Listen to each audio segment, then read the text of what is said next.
So good morning and welcome. Can you guys hear me okay if I stand close by anyway? We're excited to have you here, and I do actually think that the small group works well, because our intent is really to provide you with some information and then give you some time to work through things together in pairs, yourself, et cetera. And so I thought we'd go ahead and introduce ourselves, and then we can have you guys introduce yourselves and what you are hoping to get from this session, kind of what made you sign up and what you're looking forward to getting from it. So my name is Sherri Rudinsky. I'm a captain in the Navy. I'm an emergency medicine physician by training and did fellowship training in pediatric emergency medicine. I'm currently the chair of the Military and Emergency Medicine Department at the Uniformed Services University, and we'll tell you a little bit more about that as we go along. I've been a former emergency medicine program director prior to this job, and so I have done a little bit of it all. And I'll let the rest of the team introduce themselves as well. Hi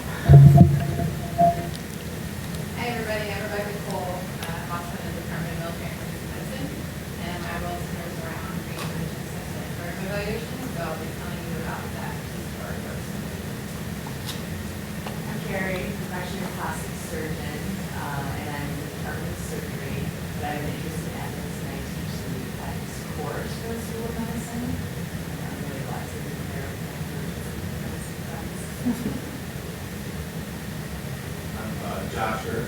I see everyone. I'm turned by trade, so lower roll quality. I was a Marine credit advocate in the previous life, and then I worked with the General Counsel's Office at USC, and now I'm the Deputy Director of Community Medical Practice Center, which focuses on bioethics for the department. My name is Tony. I am the University of Girton. I just got there almost a year now. My training is in bioethics. I'm interested in that. Things from politics, moral philosophy. I'm James Schwartz. I'm the deputy director of the Department of Military Emergency Medicine. I'm heard that. But I'm also responsible for the operational medicine curriculum that we provide to the students.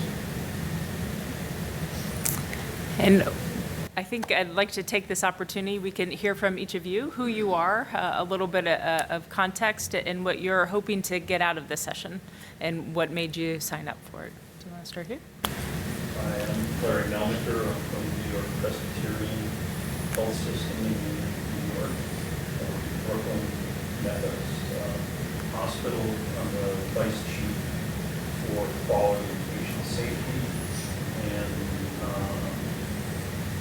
I've always had an interest in medical ethics. Friend of Jim Adams, who used to be one of the lead people here at SAEM in the subject, became much more involved in COVID and much more frustrated through COVID, through the pandemic, and always looking for better ways to understand and study bioethics and medical ethics. Great. Welcome. I'm Christine Spain. I had years ago Korea, I'm the director of wellness education and development there.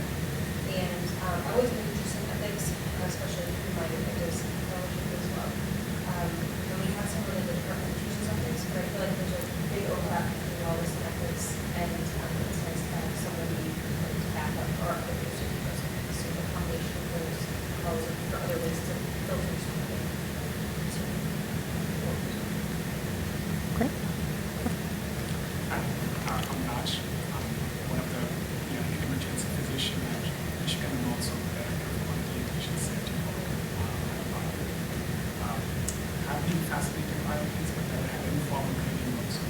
So I'm able to learn so that I can actually teach my fellows. Perfect. Thanks. Yeah.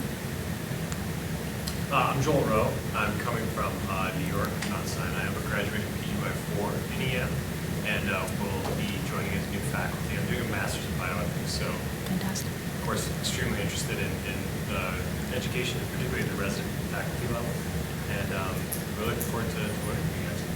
Great. I'm Sonia. I'm a medical student at the University of Utah. I think I've always been frustrated as ethics, especially in pre-clinical years when you just get multiple choice questions and have to choose one of the answers. But I'm excited to see how we can improve that education system. Fantastic. And so I will preempt a little bit leading into it that this is a smaller group. Please feel free to use the microphones as well. I'm going to give a little bit of an introduction, but again, an informal nature, and you all have great perspectives to bring, and I like that we have a spectrum of kind of level of training as well, and experience, and so fantastic. So don't be afraid to speak up and interrupt as we go through, okay? So our basic disclaimer.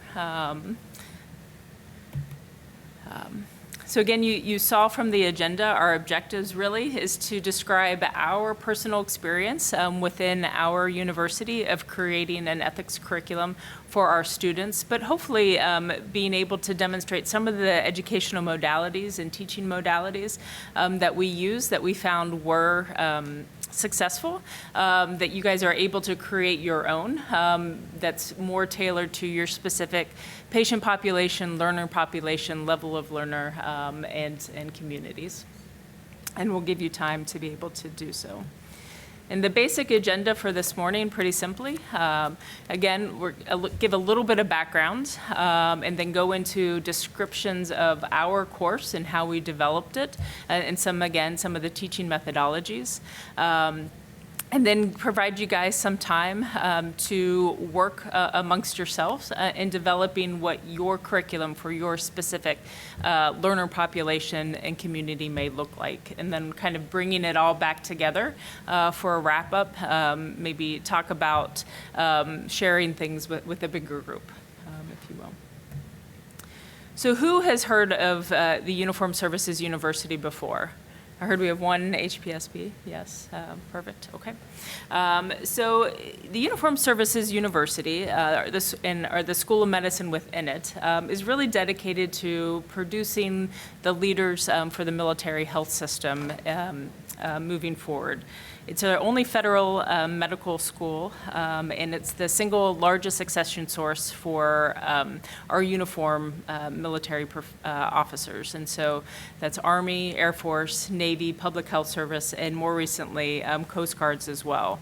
We graduate about 170 students each year.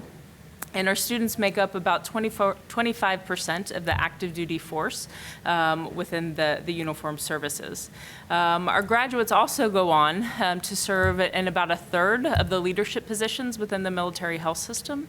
And currently that includes our director of the Defense Health Agency, the Army and the Navy Surgeons General, as well as the Joint Staff Surgeon.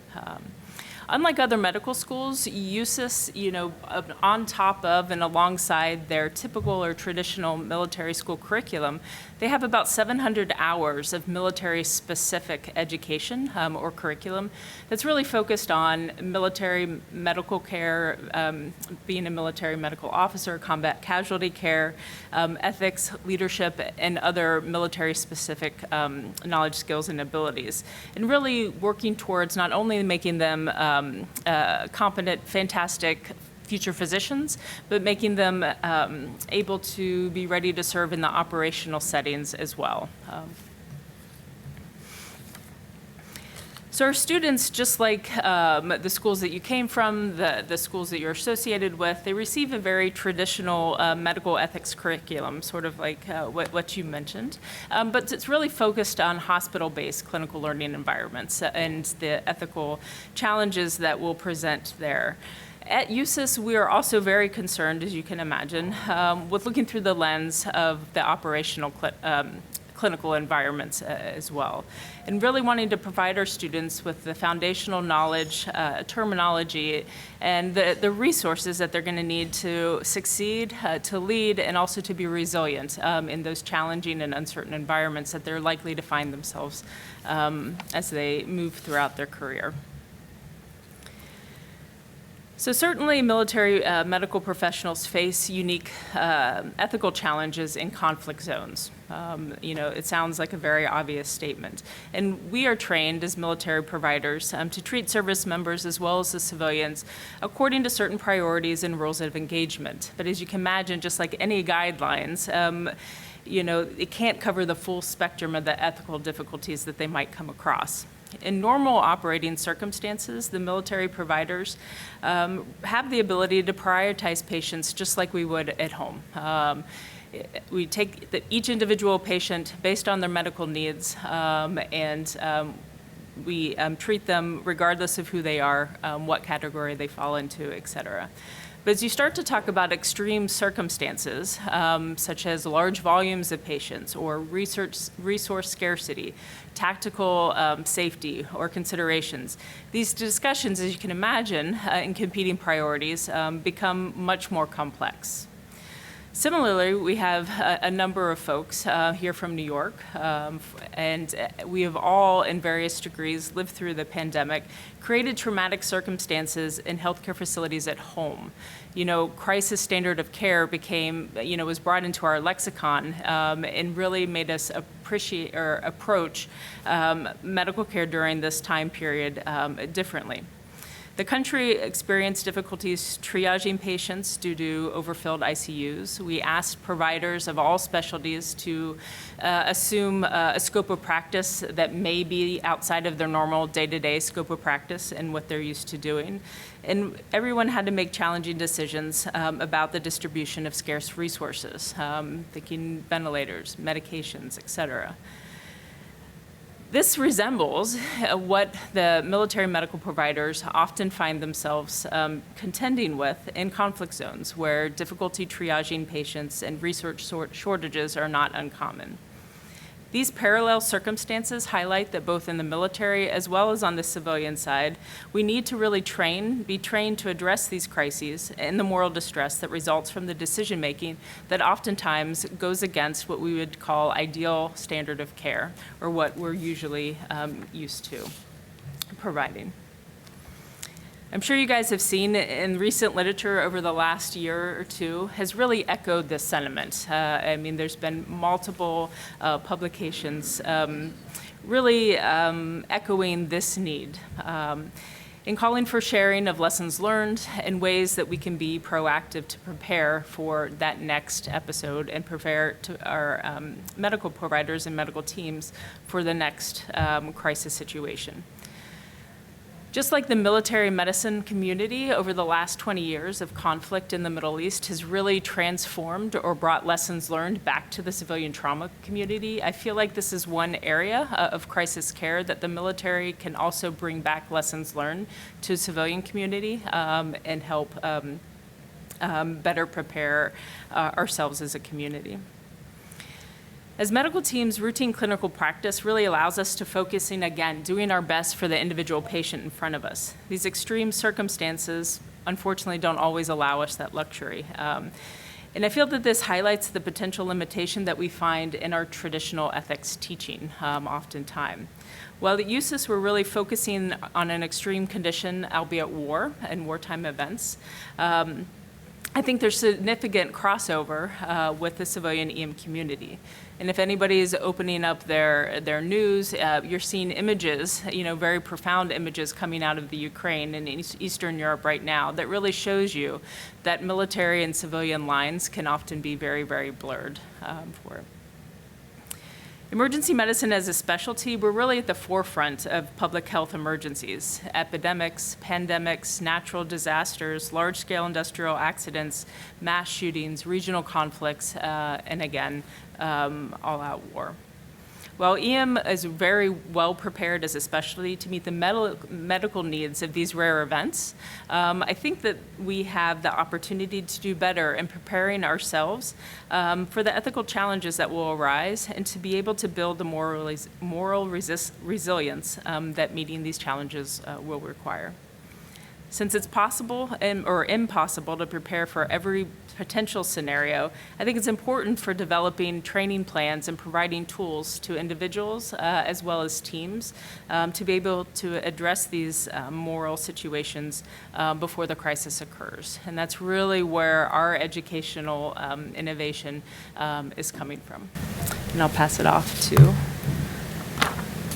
Antony.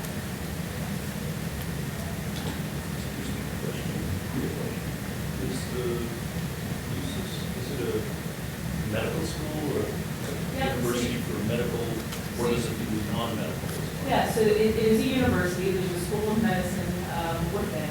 There's also a graduate school of nursing for advanced practice nurses. There's an allied health, School of Allied Health, School of Dentistry. And then we do have graduate studies, graduate education programs, and including the basic sciences as well. Good afternoon, ladies and gentlemen. Allow me to take you back to a time in history that seems like eons ago. It's at the height of the COVID-19 public health emergency. Thousands have lost their lives. Hundreds of healthcare workers have left the hospitals or their careers altogether. You see, many of these workers have been working in their COVID units for a solid year now. They've been attending to COVID patients. And the virus has changed the way that they do medicine. Many of the healthcare workers came into the field because of a commitment to some moral norm. One, the moral goal of taking care of the suffering and the sick, or two, the goal of extending common good or the greater good. Now, these are sustaining norms, and they help the workers protect against the lethal dangers that face them. Their training too comes into play. It helps them or provides against known threats. And tools like gloves, like masks, like gowns, provide a certain level of protection. However, the danger of the virus and the scarcity of these items that we have just mentioned created a distribution of risk that was unsafe for the health workers. Some responded by taking hotel rooms to protect their families so that they don't transfer the virus to their families. But there was little to be done for the COVID patients, especially those with refractive pneumonia. Patients were not getting the desired treatments that they wanted, let alone the ones that they needed. And this is because, as we very well know, there was not enough to go around. In the face of all these challenges, healthcare workers did the best they could do. Allow me to tell you about one of those health workers, a nurse. She had just left another grueling shift in her COVID unit. She had worked in this COVID unit since the very first COVID positive patient checked in. On her way home, and her path home leads past a pub. As she approached this pub, she saw a group of people pouring outside the pub because, of course, they were not allowed inside. On closer observation, she noticed two things: no masks, no physical distancing. In that moment, she entered into what the psychiatrist Jonathan Shea described as the berserk state. She got closer, she rolled down her window, and she proceeded to scream and shout a litany of obscenities and unkind words. Ordinarily, you see, she never screams, let alone to strangers, and let alone obscenities and unkind things. But in that moment, she was in the berserk state. Unbeknownst to many, at the height of COVID, and during that time, an enemy was creeping in silently. An enemy that leaves even the best of us with shreds of a soul. Our nurse had fallen victim to an injury that is unlike PTSD and burnout. An injury, like we have said, that leaves even the best of us with shreds of a soul, and which produces the berserk state. a condition in which a person is liable to suspend all empathy. We know this, that this condition can suspend all empathy, the berserk state, because it has been recorded before. 16th March 1968, over 500 unarmed civilians killed by US Army soldiers of Charlie Company, 1st Battalion, 23rd Infantry Regiment. The soldiers, you see, completely lost it. They were in the berserk state. 19th November 2005, 24 civilians killed by US Marines, 3rd Battalion, 1st Marines, what is now known today as the Haditha massacres. The Marines, you see, were in the berserk state. They had suspended all forms of empathy. If we harken back into history, we find Homer and the Iliad, and we find Achilles. He's in the berserk state. When he goes out to look for Hector, who has just killed his friend, he aims his arrow in his armor. Hector is wearing Achilles' armor that he takes away from his friend. He aims his arrow and he strikes him in the neck. Achilles is in the berserk state. But what injury are we talking about? This injury that produces the berserk state. What say you? What might we be talking about? Anyway, what is this injury that produces the berserk state, that can suspend all empathy, that creeps in slowly, that is unlike PTSD or burnout?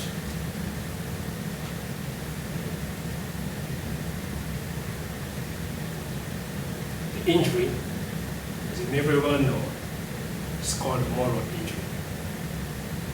It leaves even the best of us with shreds of a soul. It creeps in slowly, unbeknownst to us.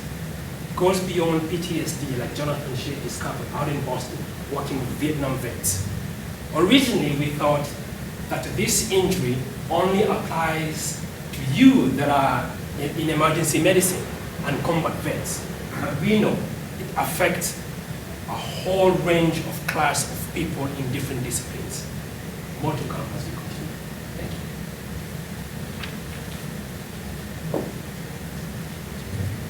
you.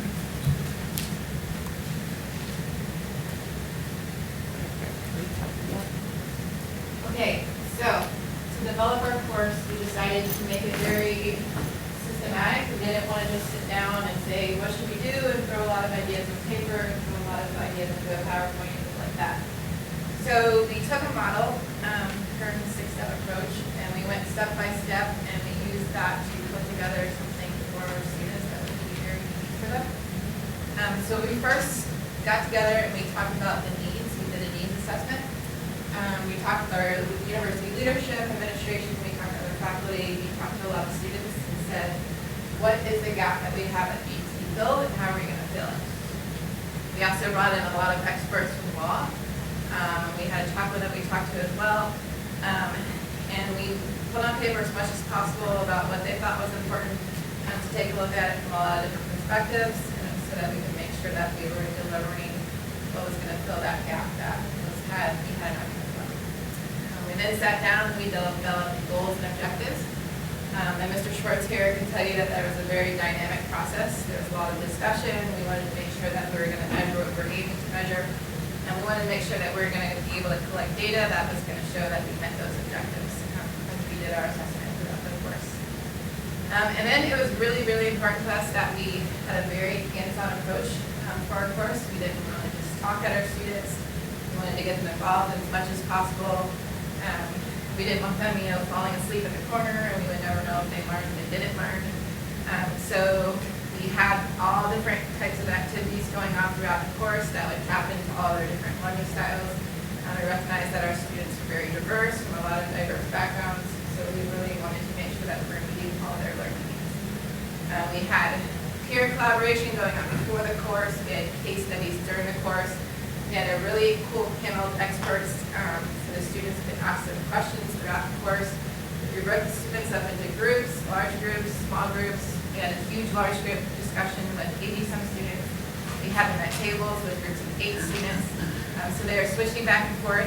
Some of our students might be more wanting my lecture, some of them might be more that they learn by talking to their peers, so we want to make sure that we're hitting all of the guests as we come along. We also had some lecturers as well. We brought in some experts from different universities, so we had a lot of their perspectives. They were civilians. We had the civilian perspective in addition to the military perspectives we had at our university. And then evaluation was super important, and it was cool because we had the students, we did a pilot with them, so we were collecting data from that, testing out our ideas, and then we were running our course in different iterations, so we were able to collect data throughout each iteration, make changes as we went along based on what was working, what was not working. And then at the end, we had some really great numbers to show that we met our objectives that we set out at the very beginning of the course. Any questions about that so far, the process? So if you're trying to develop a course like this, you don't know where to start, if you pull out a model like this and just start at step 1, it can be a really great guide. And it's not necessarily linear. As you can see, this is a circular, and you can go from number 1, number 2, back to number 1. Now we're at 3. Oh wait, let's go back to number 1 and see if we're really hitting the target of what we are trying to identify as a gap to fill with our course. Anything you all have to want to add on that? I want to interject real quick. So understand that this course that we developed is given toward the tail end of their second year. Right? No. Yeah. They're about to start their second year. Correct. Yeah. So that's the audience that we're. Students have been, they started matriculated in August. We taught this course the following August. So they had been in medical school for an entire year. They've gone through our curriculum for 1 year. They learned what we call combat medical skills, which are some of the basic types of skills that you would expect a corpsman or a medic to be able to handle in an operational environment. So they had some of that skill set already throughout that year. And they were being taught ethics throughout that year. There's an ethics curriculum that starts the first module that they're here in August time. And they were being taught military medical ethics. But the time that was devoted to that, we just don't need it to be extended. They were probably given, about 6 hours, I think, prior to us coming in. What's that? I think it was 3. 3? Yeah, maybe 3 hours. So, having some of the background that Captain Rudinsky talked about, what these students eventually would go into, we felt like we probably needed to expound a little bit on the ethics that they would see in the operational life. So this ethics is outside of work and work. And when we say that, it means outside of hospital setting. Right? We weren't talking about necessarily those challenges that they would find, in the ED or in the ICU. What we're talking about are challenges that they would see in that operational environment, in an austere environment where they are the only ones that are making those decisions. So that's kind of the mindset that we had going into this. And Rebekah talked a little bit about the curriculum model that we use. And we use Kearns, right? But part of that we really pushed hard on was the experiential design. So this is a good resource. I know this is an academic conference, right? So this is a good resource if you're looking for experiential design. Experiential design kind of looks at what they call the 5 H's. It's the hands, the heart, the head, home, and human. Right? So you're trying to bring all those elements into your design model as you start working through it. And we'll talk about as we went through there, how did we kind of address each one of those 5 H's as we went through the curriculum design model for the students. So, all right. And for the needs gap assessment, going through the curves, it's one of your early steps. And it can be applied to anything that you're trying to do with curriculum, for your UME, for your GME, or for your faculty. In this case, as we were talking about, it's in the pre-clerkship years for our medical students. But it applies to everything. And there's a lot of stakeholders, and they all need to know about it. We all work in hospitals where we have a lot of bosses and people who need to know about things, but it's actually for good reason. So whenever you're doing your needs gap assessment, the learner is the epicenter of who your customer and who you're trying to satisfy, but you're also satisfying these larger requirements. In this case, the LCME, accreditation, what are their goals and milestones that we have to help these students with, as well as the general learning objectives for the School of Medicine or your organizational values and objectives. So everything gets mapped back to requirements as you're building out and reassessing. And a lot of you come from safety and quality where you're always doing continuous process improvement. We're doing that same thing for education. So as you heard, we're always doing initial eval, pilots, assessment. This is very familiar territory for all of you that run safety and quality. The same thing has been happening with learning. And learning has transformed since COVID. I mean, we have all gotten a master's degree in Zoom, I think, at this point, right? Like, what our expectations of what needs to be in person is dramatically different than it was 4 years ago. And so we have this duty to our learners and to our faculty, frankly, that everything we do in person is super relevant and needs to be in person. We've moved a lot to hybrid. We've offloaded, self-regulated learning. So that was an important focus as we're doing our continuous process improvement of learning and assessing what the need is and what does our learner want. So what we've learned from our students is that they want to come when it matters that they're there and it's like very engaging and in-person activity is super relevant. If they can do it on their own time, they'd rather do that. So our old model that we sort of referred to in pre-clerkship where there was lecture and then you go into a small group, they don't want to just sit there for that hour. They want to have that on their own time. And then a small group, yeah, they want to be there for that. The other thing that's really happening in education is this integration, right? We're going to more competency-based learning and moving away from just like hitting these landmarks.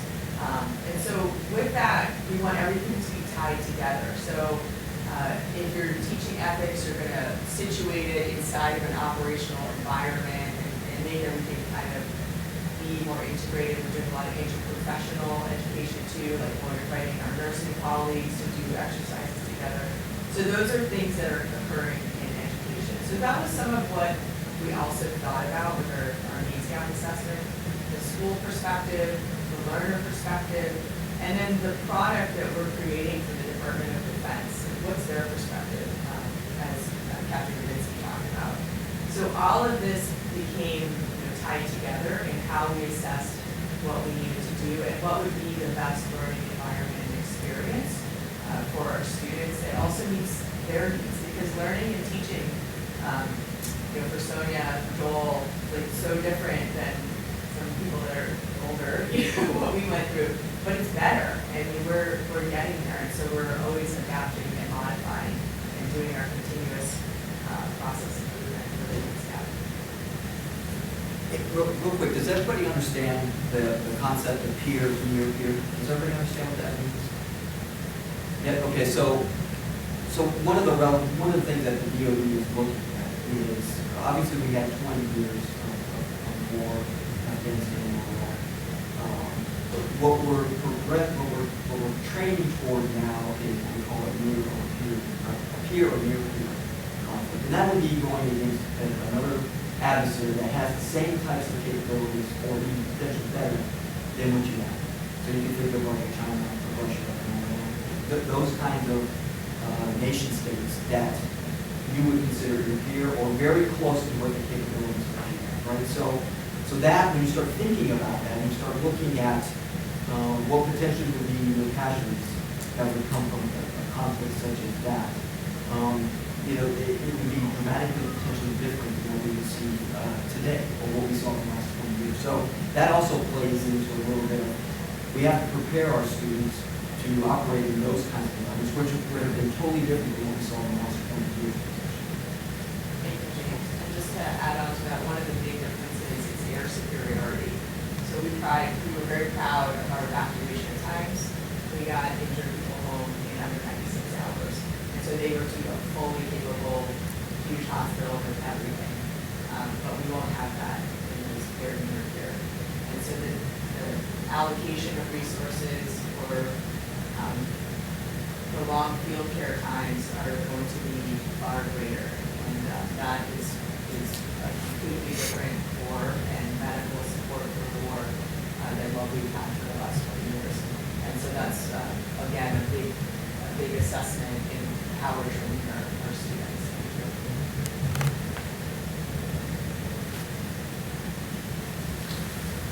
I get to hear from the dreaded lawyer. So I actually want to start with a little context in regards to what the DoD Medical Ethics Center is. So it came online in 2018, 2019. And during the Iraq and Afghanistan conference, it was stupidly and hypocritically declared that the U.S. could essentially do enhanced interrogation techniques, which we all know as torture, and there were military medical providers who were not directly participating in those interrogations, but they were providing medical support to the individuals who were being interrogated. And that was a genuine ethical quandary for them.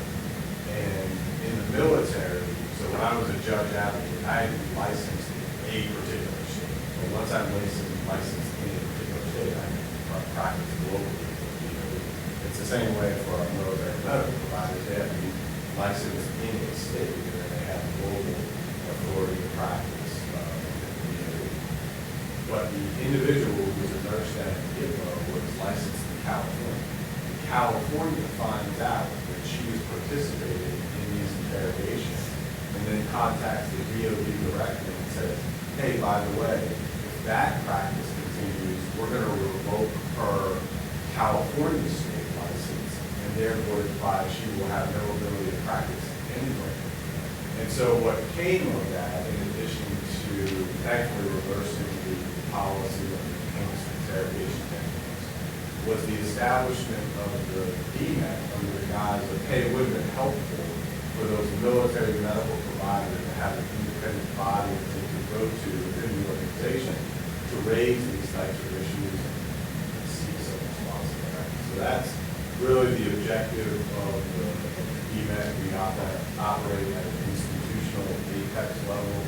3 primary focuses, which is creating some universal bioethics curriculum, teach that curriculum, and then to also serve in a responsive consultancy capacity, kind of like Ghostbusters. Anyone has a bioethics issue, they can call the DMAC. And then at USU, where we're housed for academic purposes, we interface with the MEM teams and Kerry's great program focusing on military medical ethics for the students in order to contribute to the driven course of activity. So that's just a little bit of background. So to your point, sir, about Mount Sinai, so the pandemic hit. It was a Northeast phenomenon, and there are not a lot of military bases in the Northeast. It was primarily New York and that corridor. And so we were on a call very early on. It was the director of the emergency unit at Mount Sinai with all the leadership principals of USU. You all have been on those conference calls. It's like, hey, you're great, we're great, just wondering what you're doing, we'll tell you what we're doing, maybe we'll get what's. There was none of that. It was an exhausted individual, zero pro forma. It was like, what are you doing? Go now, tell me. Because they had never seen that level of, they hadn't been overwhelmed to that degree. And we asked that gentleman, like, hey, what is it like? And he said, hey, imagine the worst professional day you've had in your entire career, and then you have that day continuously for 9 months. And then when it did become more of a military medicine issue, our facilities never really got overwhelmed, but we started to send individuals out to those overwhelmed communities where we had access resources. And within the first 6 months, the Army had 5 individuals who attempted to commit suicide. It's back exactly to the Tony's point, but we don't appreciate the level of going through that they're doing. So our director of the DMAC is a gentleman named Dr. Fred Lau. He is a retired Army surgeon, the most experienced surgeon in the military when he retired. He's a distinguished graduate from West Point, and he has absolutely zero bioethics training. Okay? And it's great because, to your point, he is like the value, the purpose of the DMAC is to provide value. It's not an academic center. We want clinicians and research providers to be able to contact us, and when they contact us, to actually have some actionable guidance on the back end. And what he would say as a surgeon is, I'm not going to the medical ethics committee on a really acute issue where I need that time sensitive, if they're going to come back to me in a month with some academic paper of, hey, this is what you might potentially be able to do. He's like, we need to have it be actionable so they say, hey, that was helpful, we'll take it from here. And his great comment is always, if we're doing our job right, we're going to ask better questions than we give definitive answers. Because ultimately, they're going to have to solve those problems at the local level based on the capabilities and resources they have. What we help them do is evaluate the issues that they are experiencing through a bioethics like perspective. But ultimately, it'll be the ones who have so in regards to both the course and then the medical ethics committees that we ultimately create, it is terrific to have a diversity of thought on those committees and the courses, because they too genuinely perceive it through a different perspective. The only comment I would make in regards to my area, which is law, and it's in chaps in regards to religion as well, it's important to ensure that those two particular disciplines aren't overly emphatic with how they come across and convey their guidance. Because once you say something is illegal or you're going to go to hell with it, people aren't having those discussions anymore. Right? It could very well be that, right, okay, well, this is the left and right lateral limits. We can only operate within these lanes. And I think that does sometimes prematurely sabotage what would be otherwise helpful ethical discussions in regards to, hey, second and third order.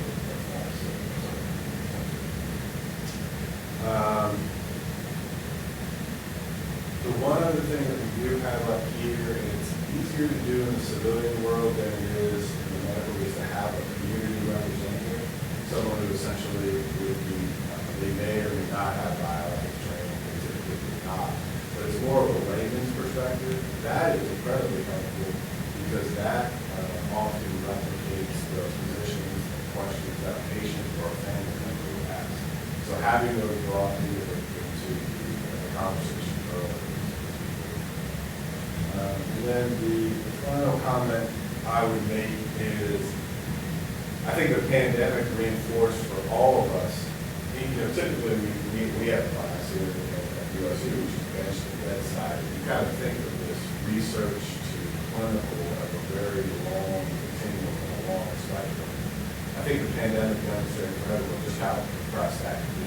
So we were getting bioethics inquiries about the trials in military treatment facilities. At the same time, we're getting consultancy requests about how to triage and scarce medical resources. It was all kind of within a 6-month paradigm. So just understanding that in truly emergent situations, those with that activity can be an exception. DMET is the DOD Medical Ethics Center. Again, it's the institutional center that we have.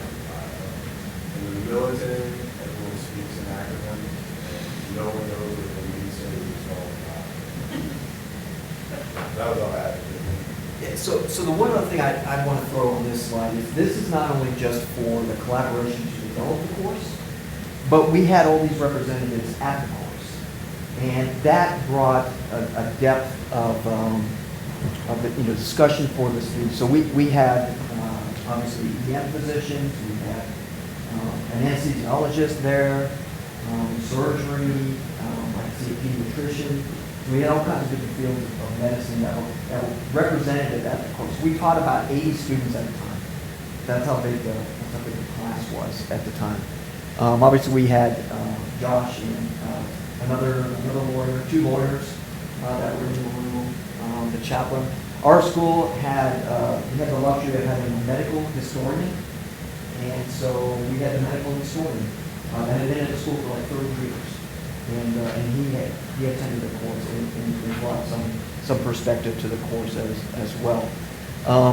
The other thing is when we talk community representatives, so Josh talked about how important it is for community representatives for the civilian sector. But for the military sector, we could relate that to what we call the line community.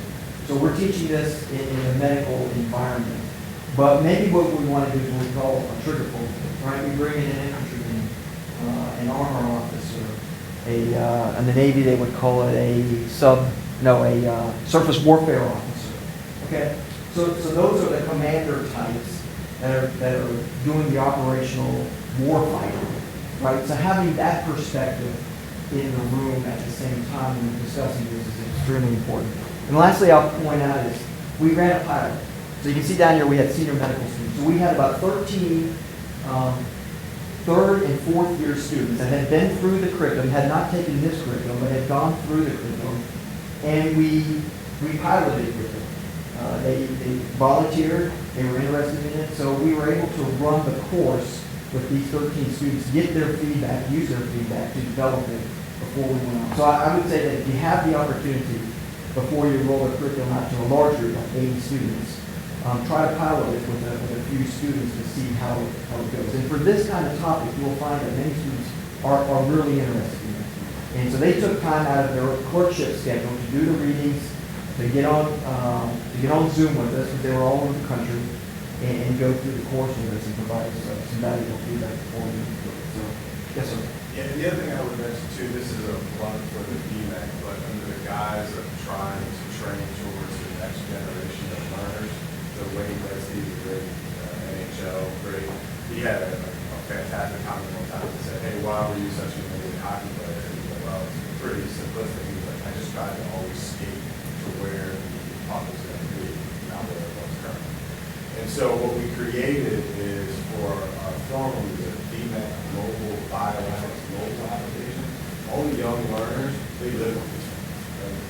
And so the benefit of the mobile application is I consider it like a submarine. So when the submarine goes down, it doesn't get any information, but when it comes back up, it can, this is 90% non-internet dependent. So if these medical providers are forward locations, they can have access to it. So what it does is it basically talks about all the foundational bioethics principles, all of the case consults that we get, sanitize the back, we house them in this, a bunch of great articles that I continuously push out. So they just have a ready-made resource that's already there. And sometimes they would just look at it and go, God, I answered that question exactly. And then other times it will help accelerate the conversation when they do contact us. So yeah, look at this. I understand this aspect of the question. Here's what we're requiring.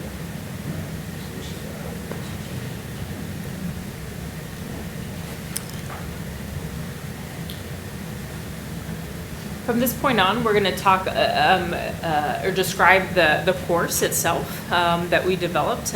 It's a good time if folks want to grab some water or go to the bathroom and take a break. Say 5 minutes. Just have a question. So if I'm interpreting it right, BMAC could be a resource for bioethical queries for community providers? Yeah, absolutely. It's just the DoD Medical Ethics Center and bioethics. It's just on a normal app platform, but it's completely open source, completely free. Anyone can download it and use it. And we have been very proactive in tying in with all the civilian and medical bioethics centers as well to make sure it's consistent guidance. Yes, sir. Please feel free. And is there like a real-time support also? Should somebody, is something happen in a real-time portion of that setup? So in regards to consultancy capacity, that's only within the DoD. Usually the local civilian medical will have their own resource centers, but in regards to the mobile application, that's something.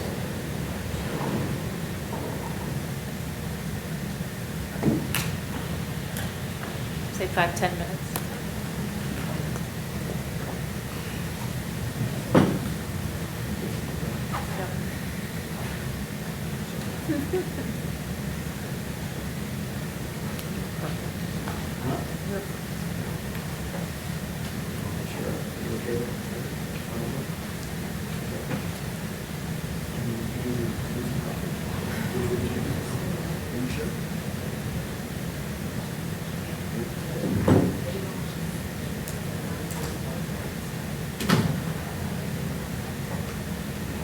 I'll show you what application.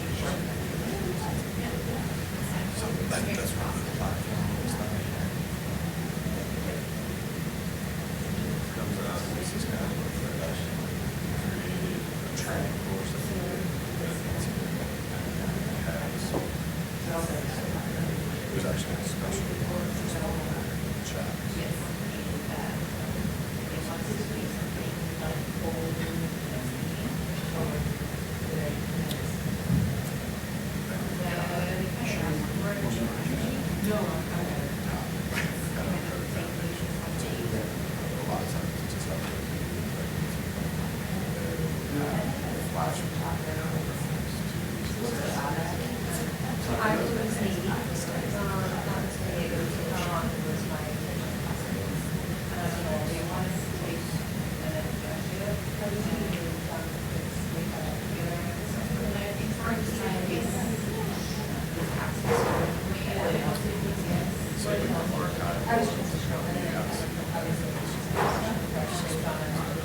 Maybe they were like, for example, something.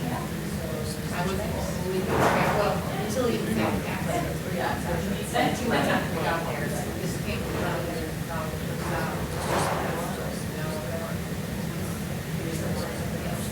I think if we just email her and be like, could you just put in 2 sentences and please tell us what And it also serves putting something. Yeah, I didn't like that. So the first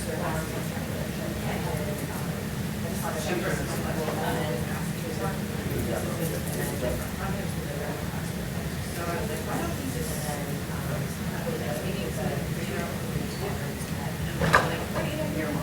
so I'm like, you do actually, so the summer, spring, said, we want to reach out to Kerry and I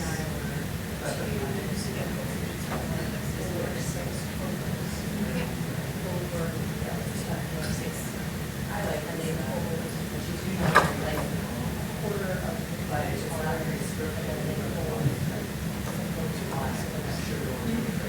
like it pulled, we also have quarter of the partial, and then they were supposed to go like that, you know what we do, so then I get to go over and I'll take this and then they're done.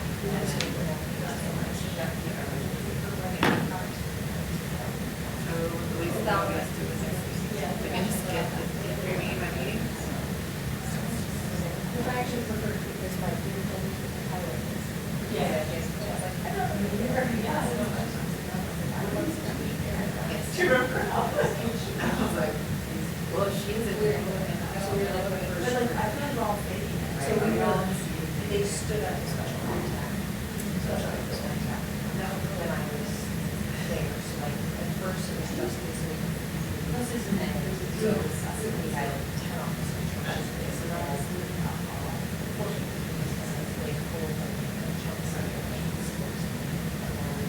So anyways, that's what's supposed to happen. okay, all that question I know. And there was a fire drill.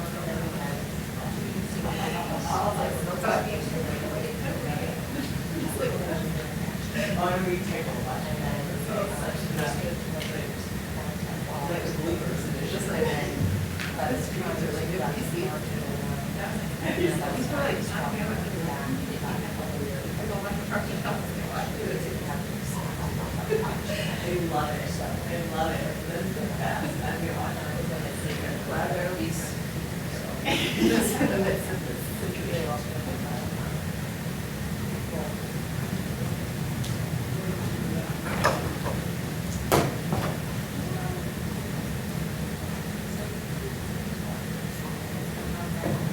I'm trying to remember. Who's the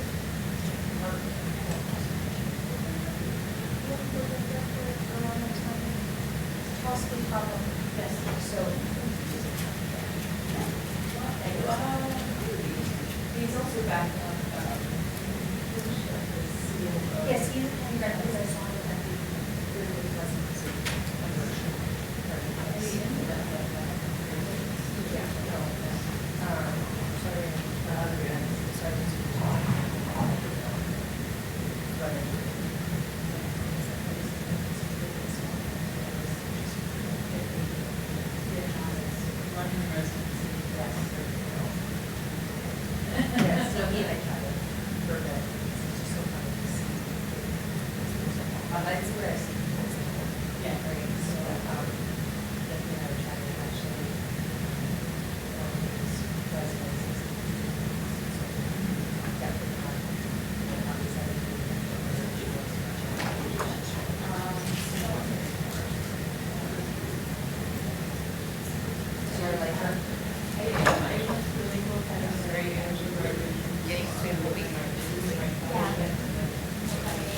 by the time you go out, stuff no, right?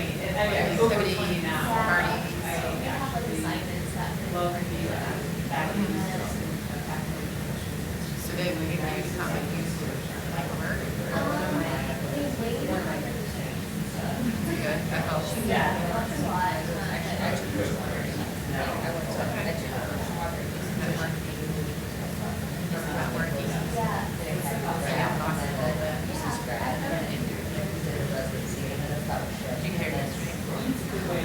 So she got out.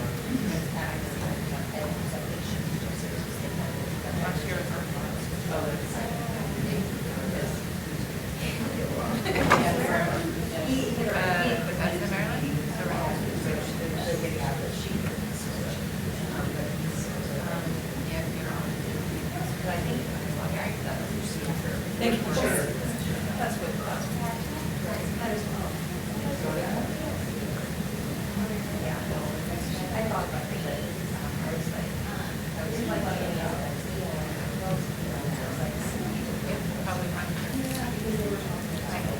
Nice to meet you. Great session.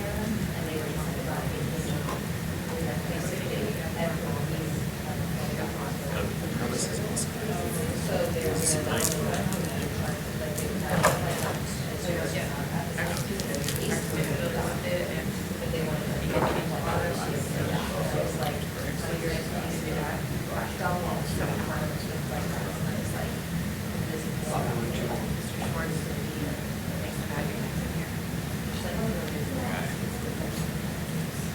Well, I had no idea there was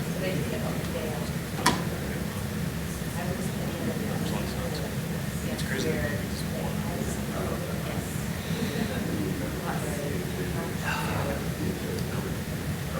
What's up?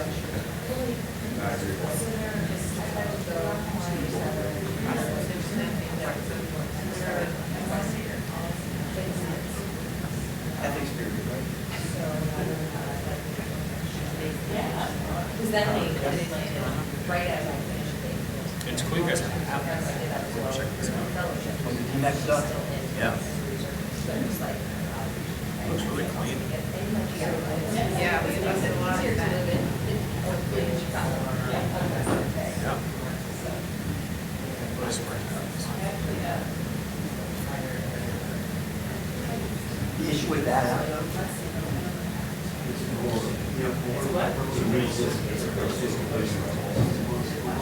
Unlike,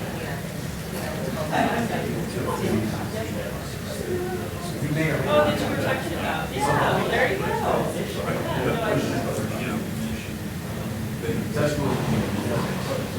actually, I read this and I'm like, is it a personality letter thing? I probably should have it.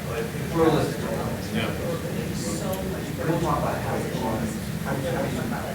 Art of the future, and each person actually knows like that, but where is it? Not so far.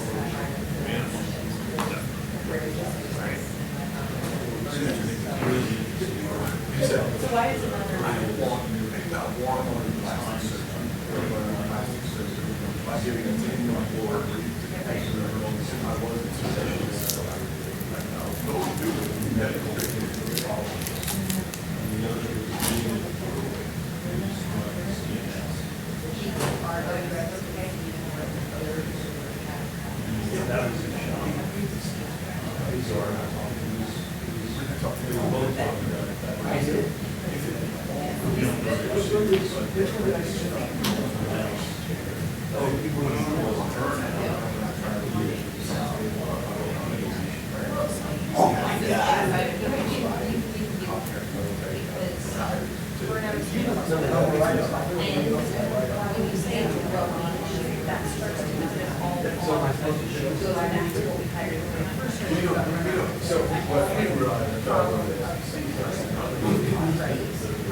Oh my God.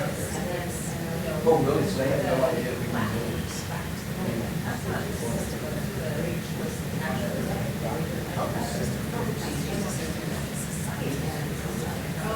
You're gonna have to look at that.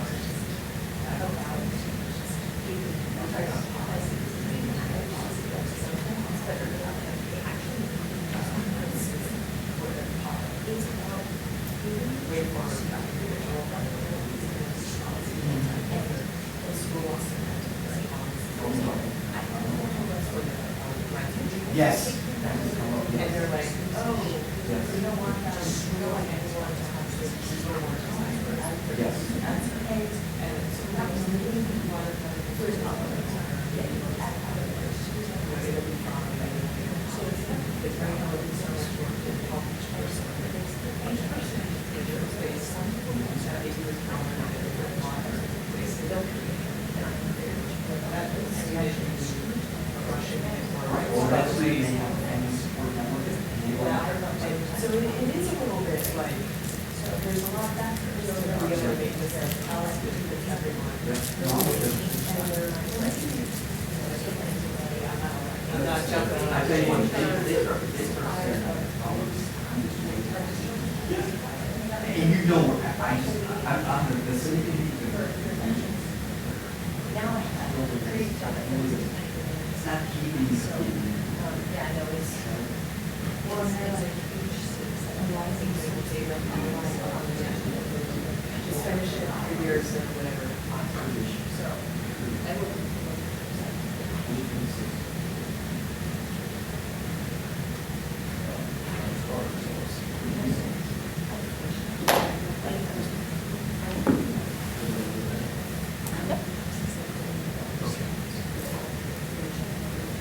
All right. So we're gonna jump in a little bit here on the actual course itself. So as Rebekah talked earlier, the team got together and we went over what were the goals of the course and what were actually the objectives. And these were probably manipulated at least 8 times before we actually decided on these. Now these seem to be fairly straightforward and fairly tame. Again, the piece that we were really mindful of when we set out this purpose and this objective was where the student was currently at within their medical education. We felt like being still in the pre-courtship phase, just finishing up their first year, it needed to be some pretty basic kind of stuff that we were going to introduce them to when we started looking at the goals and the objectives. So again, on the goals, it was just to take a look at some moral principles and key concepts. But the big piece of this was we were focusing on military medical ethics in the contemporary armed conflict. So like we talked about earlier, it's outside the hospital, and we were looking at those challenges that they would see in the operational environment. We wanted to make sure that we were reflective and that some applied activities. So it was, as you'll see, it was more than just lectures. Right? In fact, there was very few lectures. And the few lectures that we did do actually did score very well with the students. So we learned that going into this year. And then the other piece of this is, as I kind of talked about a couple of you, was we wanted to at least give them some sort of foundation to do potentially self-directed learning. Because unlike their civilian contemporaries, who would, if they saw some of these ethical challenges, would probably have some peers that they could rely on in the civilian sector. I mean, there's very few that are going to practice in a hospital by themselves. Right? And they're not going to be in some sort of auxiliary. Even in a disaster, if they go out with feeding off or something like that, they're typically going to be with other physicians. Our students have the potential to be the one and only physician, in that place on the battlefield. They are it. They may have a physician assistant that's working with them. They may or may not. And they'll have a bunch of corpsmen and a bunch of medics. But they would be the medical expert for, let's say, a unit that's anywhere from 1,000 to 800 people. That they would have to make that decision. And depending on the type of environment, they may or may not have the ability to communicate with somebody higher. So they may have to make that decision on their own. So we wanted to kind of at least set them up and start thinking about, if you have to make that decision, you need to start thinking about those now before you put into those positions. So that was kind of the goals. You got something, ma'am? No? Again, in the objectives, we were looking at key terms and principles, and again, examine moral principles, key terms, and then look at various viewpoints. And that's where we talked about that collaboration and bringing in the different viewpoints as we went through it. So, any questions on the goals and the objectives? Again, it was really tailored to the audience and to what we saw, like Josh talked about, with the Gillespie comment. We were really looking at not where they're at now, but where do we think they will be, in their career. One thing I could say too, this is all credit to Jay, they structured the course so that there was an isolated focus. And it was not competing with anything else. I taught this, they did small groups like 10 years ago. It was during the rest of the really hardcore didactic curriculum. We had to read these like small case snippets and everything, and we would come in and talk about it. And I came in, I was just coming in all active duty, teaching the Naval Academy, so I was super excited about it. I prepped everything, and I come in and I was like, all right, who wants to do scenario one? And I was like, I hated scenario one. What about scenario two? Who did scenario two? Cricket. Nothing. And then the third one, finally this ranger piped up, he goes, hey sir, you seem really enthusiastic. But this morning we had a test on every level in the body. So I'm pretty sure no one did any of the reading for it. Whereas the way they structured it this summer, that was all they had to do. It was just for the field work. They were primed for that forward combat mindset. It was just fantastic. Yeah, so again, I think that leads into where do you teach this? Right? So we talked about it in this part of the first time. It's in the pre-coaching time, but they actually it's taught during the summer, and during the summer they actually have an opportunity to take leave. They do what's called a summer operational experience, where they have 2 weeks to go out and be part of an operational unit, part of their service, right? So if they're a Navy person and they go out on the ship, if they're an Army person and they go to airborne school or go to the Army unit, something like that, right? If they're an Air Force person, they go to the Gulf Coast. I feel like 16, so that was a good idea. I'm just messing with you. So they had that as part of the summer, and then they were taking this was part of a larger course that we put on called the Advanced Combat Management Experience. So that course is focused on what we call tactical combat casualty care, TC. Okay?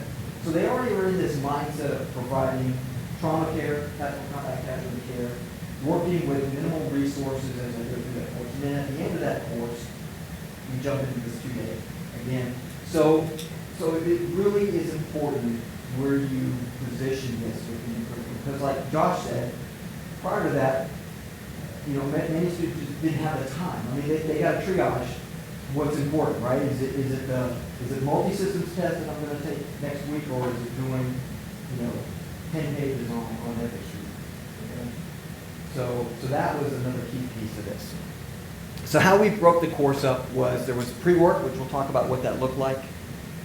We did some pre-course peer collaboration, which I got the idea with working with Captain Rudinsky to do this.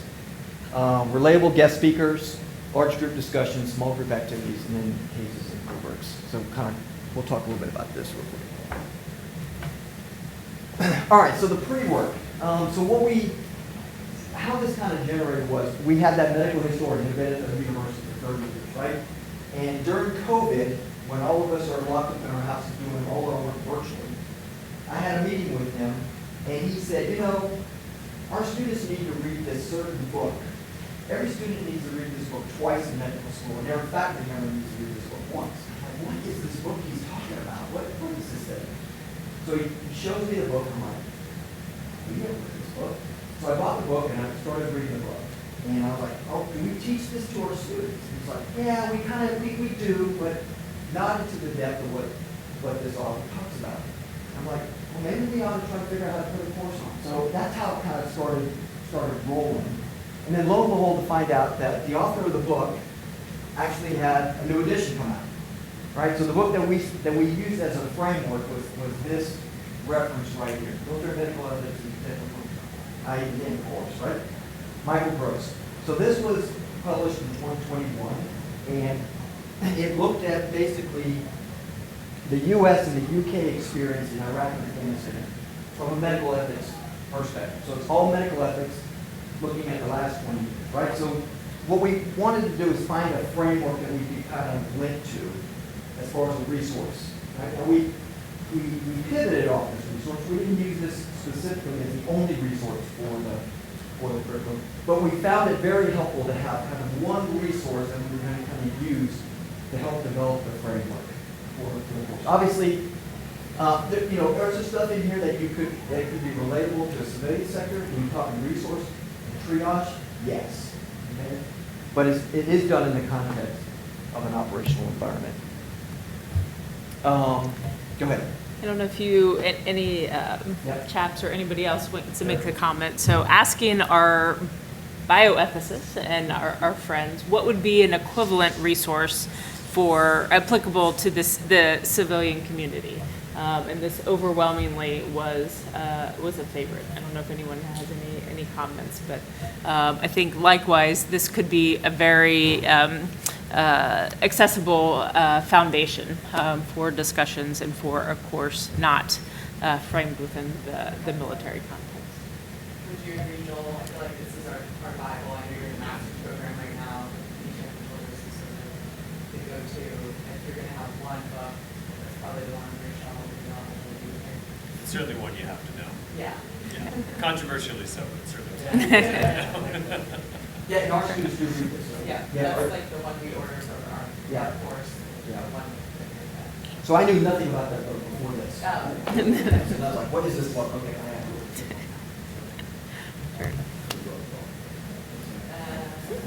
So in all fairness, right, so when we developed this thing, the first thing I kind of thought was like, okay, if I had to take this course, how would I do it, right? So I'm not a physician, right? So I'm not a physician. My background was I was a neuromolecular evaluation, I was a medibacology, that's what I did for a living. So I'm not a physician. So I do take a different perspective. So that's why, obviously, I'm pointing at Rudinsky and her from a physician standpoint or Kerry bringing her from a physician perspective. How do you think about these kinds of things? So again, as you develop this, a collaborative team, right? Non-physician, physician working together, trying to figure out how to best pull this thing off. So scaffolding. So understanding that when you look at the resource material, specifically when we were looking at it, where the students were, what we did is we bought, since we were using this, we bought one for every faculty member that was going to teach the course. And we asked everyone to read it, okay? Now, I'm not sure everyone read it, okay? I think most of them did, but I will tell you, Dr. Rudinsky and I went through and we read the book. And we determined, here, okay, we're going to do the first 5 chapters of teaching, right? But as we read it, we understood, hey, this is some pretty dense material, right? I don't know if there's any philosophy majors going out here, but when you start really getting into outside the law stuff, because the law is like, hey, here's what the law says. But when you start looking at the ethics and the philosophy behind why we think the way we think, it can get pretty entangled and pretty dense, right? It's not your bedtime reading kind of stuff, right? So we decided we had to develop something to help the student get through this if they wanted to be productive in the 2-day face-to-face course, right? So we developed the student guide. So I gave you a copy of the student guide that's in your packet here, right? Are we doing that next term as well? Yep. So the student guide was divided into a couple sections. We had, and we'll kind of talk about this, we had what was called for consideration statements. We had the pre-work instructional materials, key terms, reflective questions, and the peer-to-peer discussion. So we actually gave the student guide. This course is done in August. We gave the student guide to the students in May. So they had almost 90 days to get through the pre-work material before they did the face-to-face.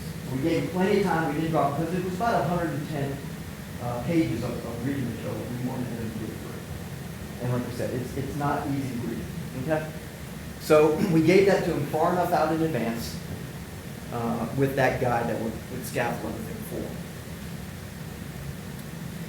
So again, you have a copy of the student guide that we did for the students this year. So here's how there was 4 sections, right? Again, I gave the theme of each section on the scaffolding piece.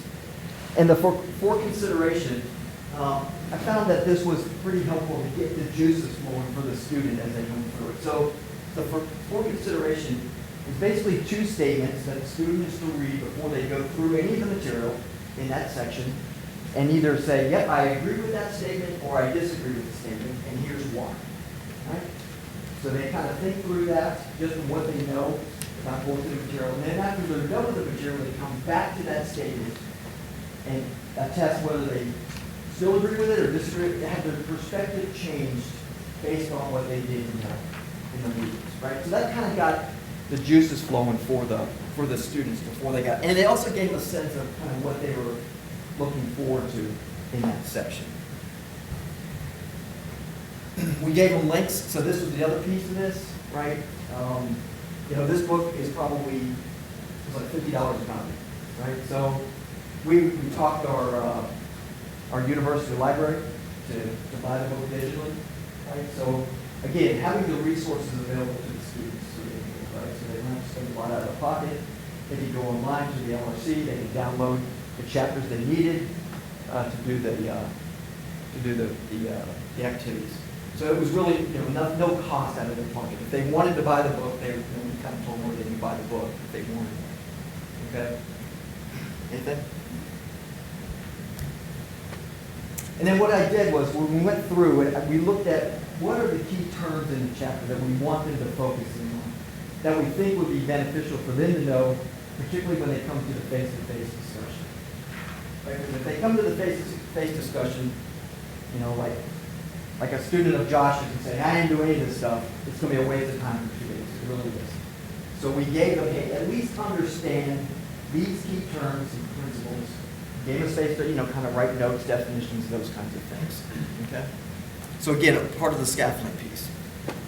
And then there were some reflective questions that at the end we would ask them to kind of think through and just reflect on during the section. Now, what I found helpful when I went through the material was I had Captain Rudinsky also go through the material. So we would read a chapter and then we would get together and talk about, like, hey, this is what I got out of the chapter. Or I'm not sure what he was trying to say. Do you agree with that? Do you disagree with that? And I found that very helpful just to have that connection with her as I was going through this and not in a vacuum. So what we did was we allowed the students to select a peer where they were told, after they finish the section, come back together with your peer and just have a discussion. You can do it in live, you can do it virtually, we don't care. Just have a discussion about what you just read. Was there anything in there that upset you?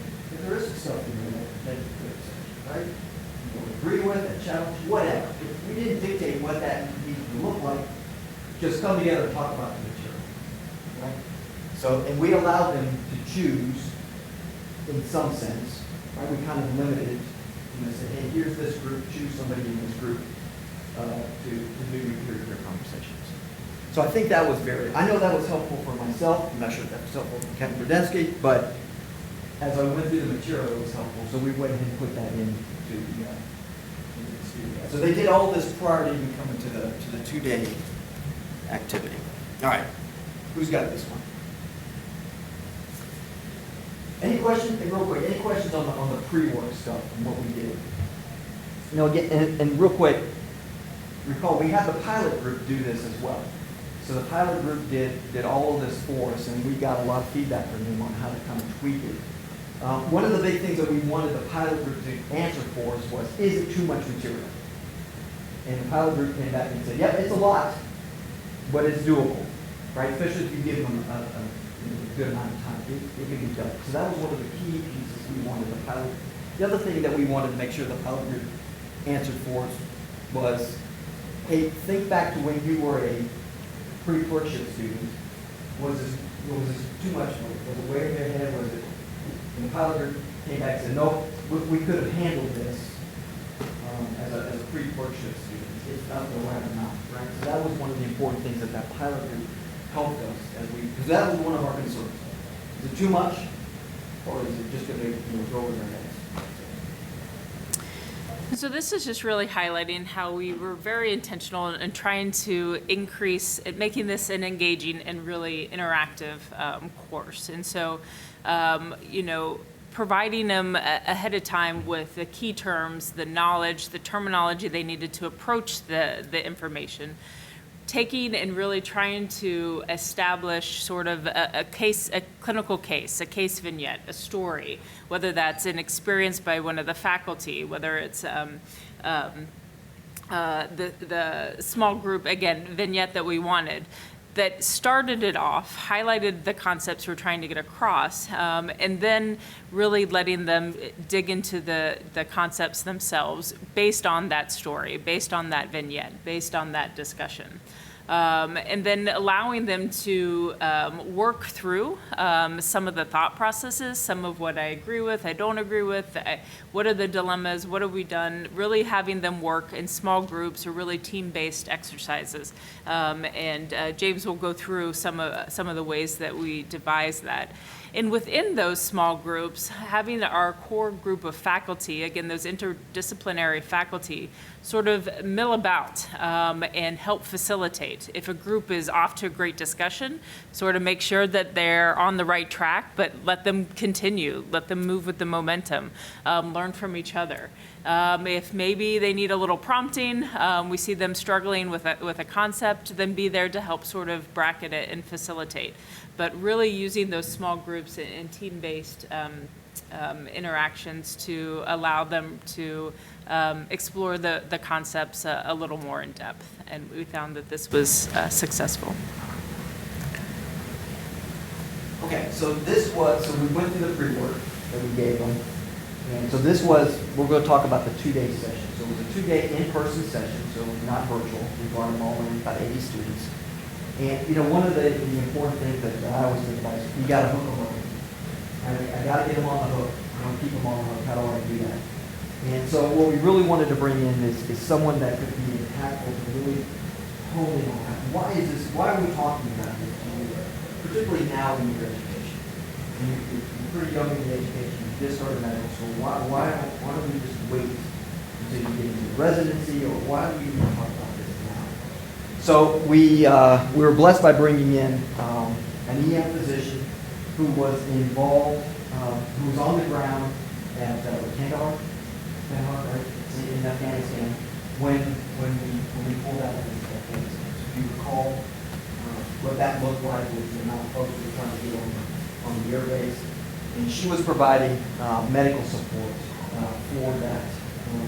for that operation. And she had an incredibly impactful discussion with the students on how the decision she had to make and how that impacted her emotionally and physically. And she spent about an hour, a little over an hour 20 minutes talking about it. And unbeknownst to us, there was one of our faculty members who was in the room, who was there to be a faculty member, but who was also in the operation, but on the other side of the airfield.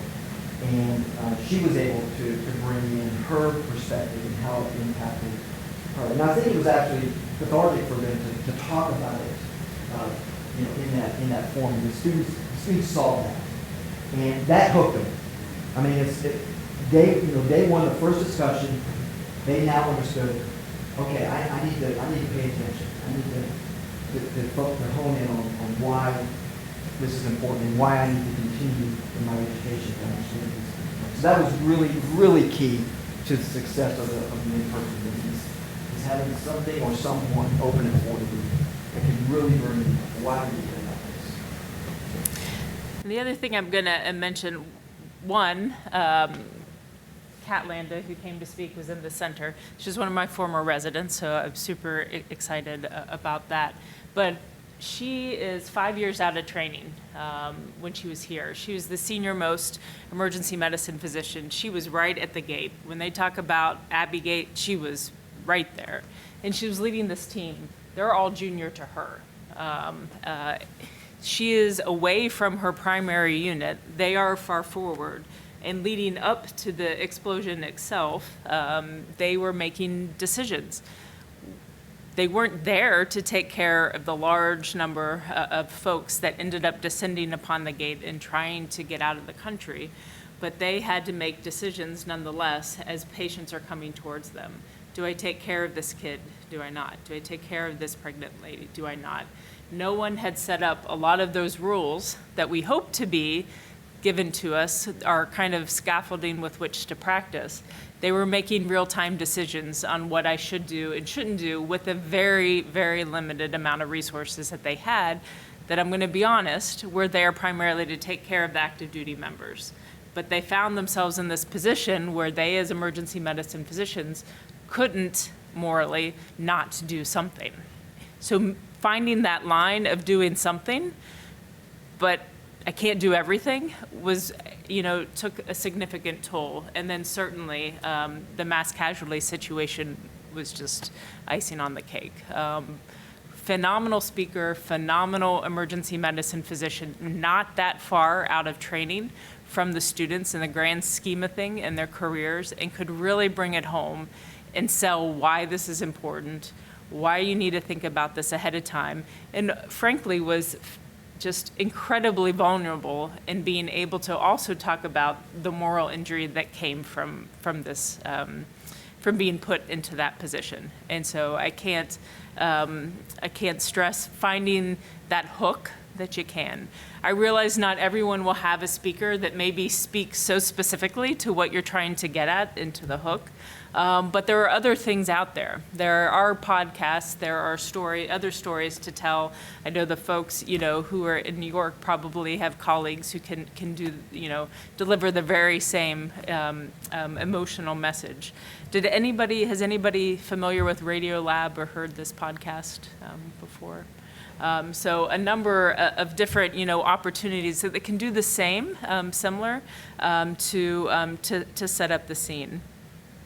And I'm going to play just the intro that kind of gives it, but the whole nature, as you'll hear, is talking about triage, and they're talking about Katrina, they're talking about mass cow situations, natural disasters, but also can set the scene and kind of serve a similar purpose. Hey there, Lulu Miller here with an intense episode. We're going to play one today that is from the archives. We made it back in 2016 in collaboration with the New York Times, where we take on the concept of triage, a word that at its core means sorting the value of lives. This topic is really tricky. Do you save the oldest, the youngest, the people with the most medical training? Do you pick it randomly? These questions are obviously just as relevant and unanswered today, and we thought it would be a good time to take a listen back. Produced by Simon Adler and Annie McEwen with reporting from Sherri Fink, playing God. But anyway, and I wish I lost the ability to kind of scan forward. It's a little too long, but a lot of personal accounts from nurses, non-medical providers, et cetera, that can really do the same thing and be able to hook folks in. Hey there. Where do you want to go? Go back to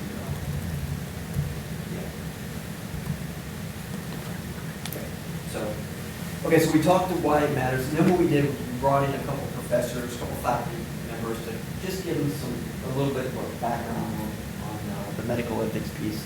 This kind of got more into talking things like just more theory and those kinds of things, just some basic kind of principles when we talk that stuff. We did this activity, which we're going to have you guys do, called the illustrative quote.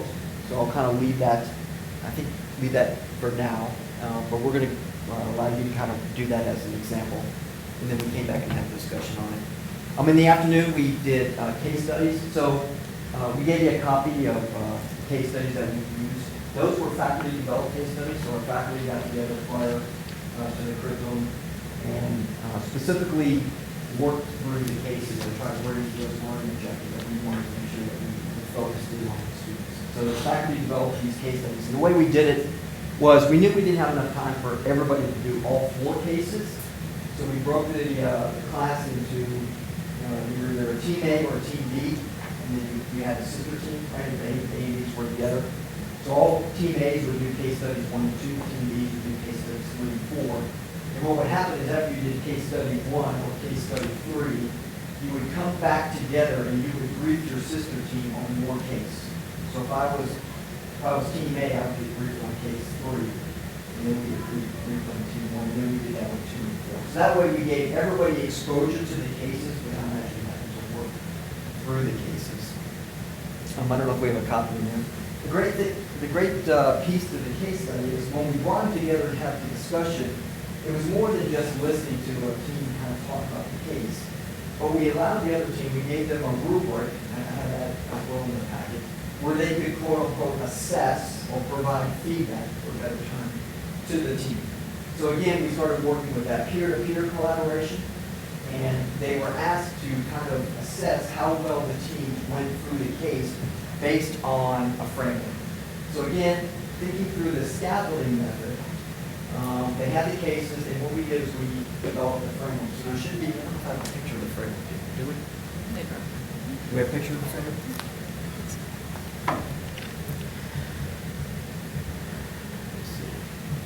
Okay, so this is the framework. So again, thinking through the scaffolding piece, right?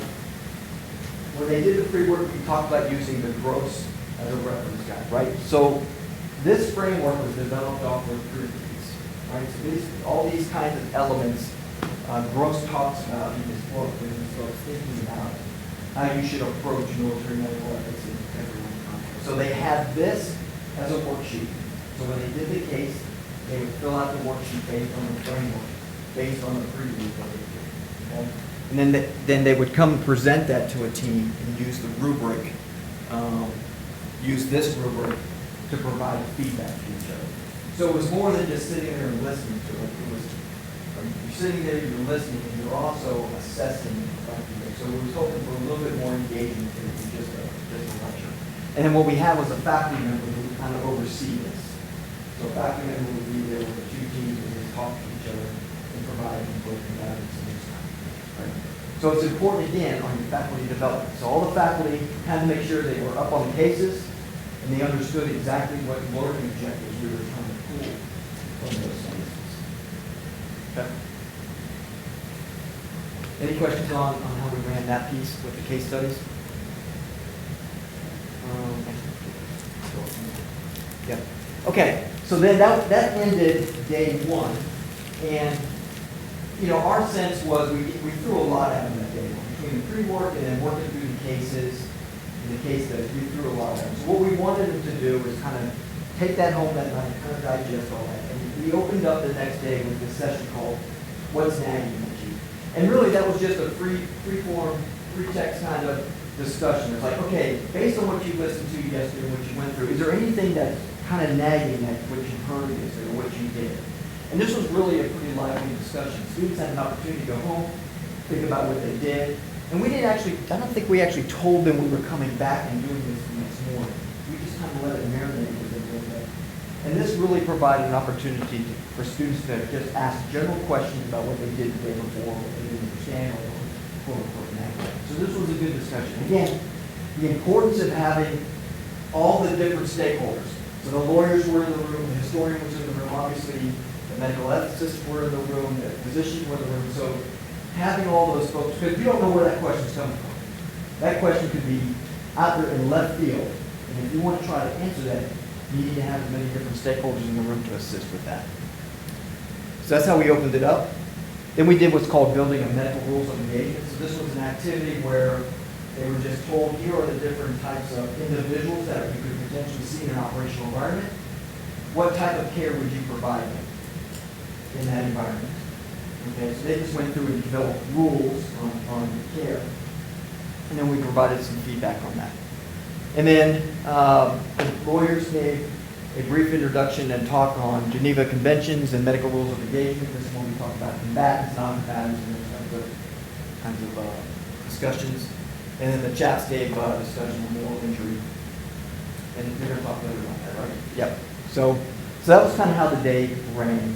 for the students. Talked about that. Hey there. Talked about that. That was the case studies. We talked about the rubric, right? Anything on this? Yeah, I think what we felt, and you're going to hear, you saw James sort of describe ours, and ours were very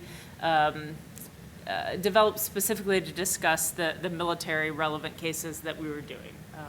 However, there's a number of different frameworks, and Kerry's going to talk a little bit about more that are out there that will be more applicable to folks within your settings. But I think it's important to provide the students or provide the learners with some sort of framework, some sort of guide. Again, these are often, I feel, nebulous and complex cases and concepts. So being able to give them something to work off of is really key.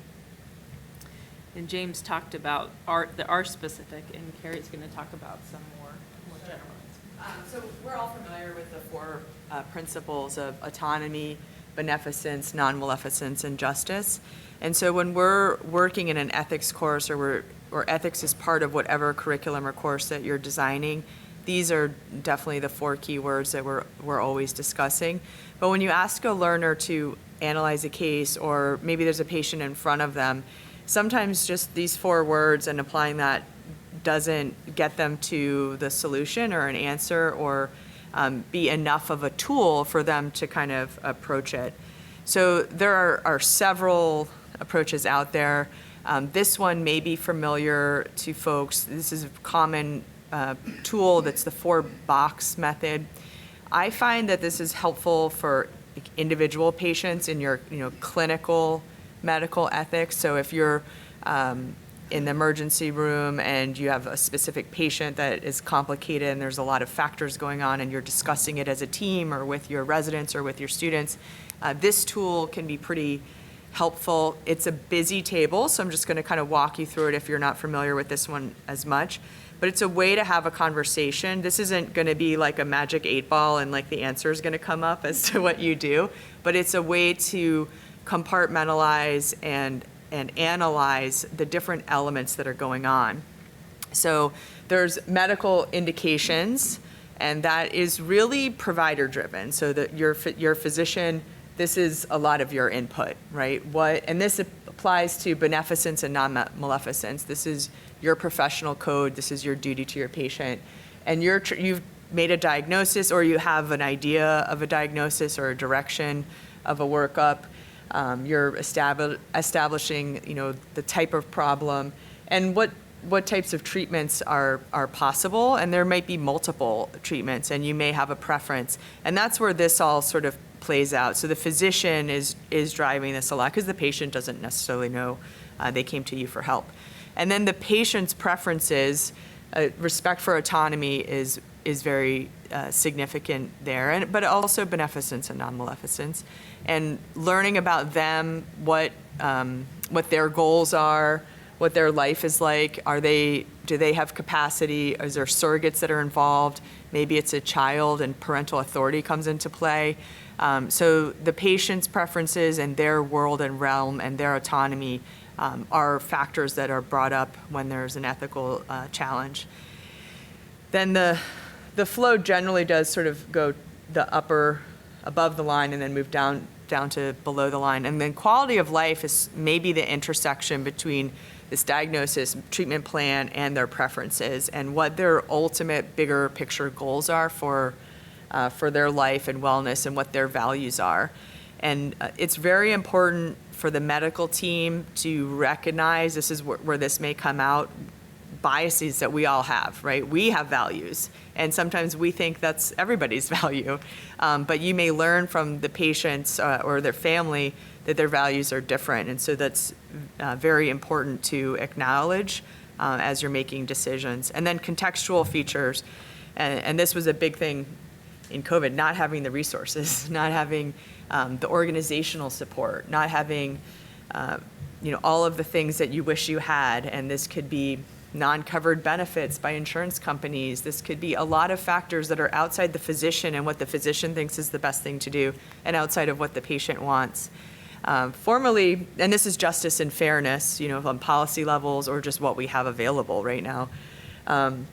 And formally, contextual features were often, considered dictated by patient preference, and I'd offer to you that COVID-19 taught us that contextual factors are anything but. It's all the other things that we don't have control over, which leads to a lot of burnout, moral injury from physicians, knowing what they want to do, knowing what the patient needs and wants, and then we have all these limitations. But this is a way to talk about that and to see kind of where these tensions lie and how to teach ethics and how to teach talking about it. Because even on your own medical team, you may have different perceptions of what's going on and with the patient and what's the right thing to do until you have this conversation and you can lay it all out. So then the far to the right is above the line and below the line. And above the line is where a lot of the decisions are made by the clinician. The clinician has sort of put this all together. And when there's not connection between the patient, like patients not wanting to do what you think you've explained is like a great idea, and there's this tension, that could be a failure of communication, and it makes you kind of revisit their goals, their culture, what their hindrances on, maybe a socioeconomic factor, they can't miss that much work, or whatever it is. That's where you can kind of tease that out when there's this, or maybe it's a lack of trust. Not all of our patients really trust in the medical system. You deal with that a lot. And this is where that teases out, and you can hopefully move past that. And then below the double line, that's a lot of a harder problem, especially when it's organization and resource allocation. But those are the things that then we need to kind of escalate up, and it's not necessarily the patient in front of you. The overall goal of this is really to be able to have those conversations, understand what the issue is, where the tension is, and try to dissect how do you address those issues to be able to move forward and come to a plan. So this 4-box approach is a passable tool that can be helpful, specifically more like clinically applied, the patient in front of you, and maybe not as a population health issue, or wouldn't have been as helpful for being in the emergency room in New York City with the outbreak of COVID. Another tool that is possibly helpful as well is the humanitarian healthcare ethics tool. Now, this is more designed for training for healthcare workers who are going to maybe do disaster response. Maybe this is more of a public health emergency, and it's a communication tool to train before you go, to be in the moment, and then also to leverage debriefs, which are really helpful to make sure that everyone perceived things the same way and we know why we did that. Why did we do this? So it was developed with the goal of supporting humanitarian healthcare workers because they're faced with ethical challenges. They're working in communities that have maybe different cultural values than their own, and there's a lot that they have to process, and so this tool kind of helps with that. The aim is not to be a checklist or get you to the right solution, but is to help the team work through the issues and be collaborative, be discussing it, and help have a tool to analyze and process what's going on to work together to make a decision. And it can foster a more comprehensive and systematic approach to analysis, because in the heat of the moment when there are challenges, it can be quite emotional and people might not be able to express what's going on or what's their perception. So it helps everyone kind of have a common lexicon to go through that. So step one is it really an ethical issue? Really defining, is that what's happening here, or is it something else is important? And then what's at stake and for whom? And are there moral, religious issues or values that are involved and that are conflicting that we need to be aware of? And then what are the different perspectives on this? Different stakeholders might be perceiving this differently. So this tool can be really helpful to train people to have difficult conversations before you're in the moment, as well as to look at the situation while you're there and then to debrief on afterwards, which is different than the previous tool. Any questions? And the goal is really just having a way for you and your learners, or you and your residents and students, to kind of have an open dialogue about things. These tools are also leveraged by your ethics committees, like the 4-box one for specifically is a commonly used one by your various ethics committees inside hospitals, but it's something you can do in small teams as well. Cool. So, And it's in your folder too, sorry. As a reference. so in the course, I was out there in paradise, minding my own business in Guam. Before I got to Bethesda, I was in Guam, working with submarines. Very fast-paced environment.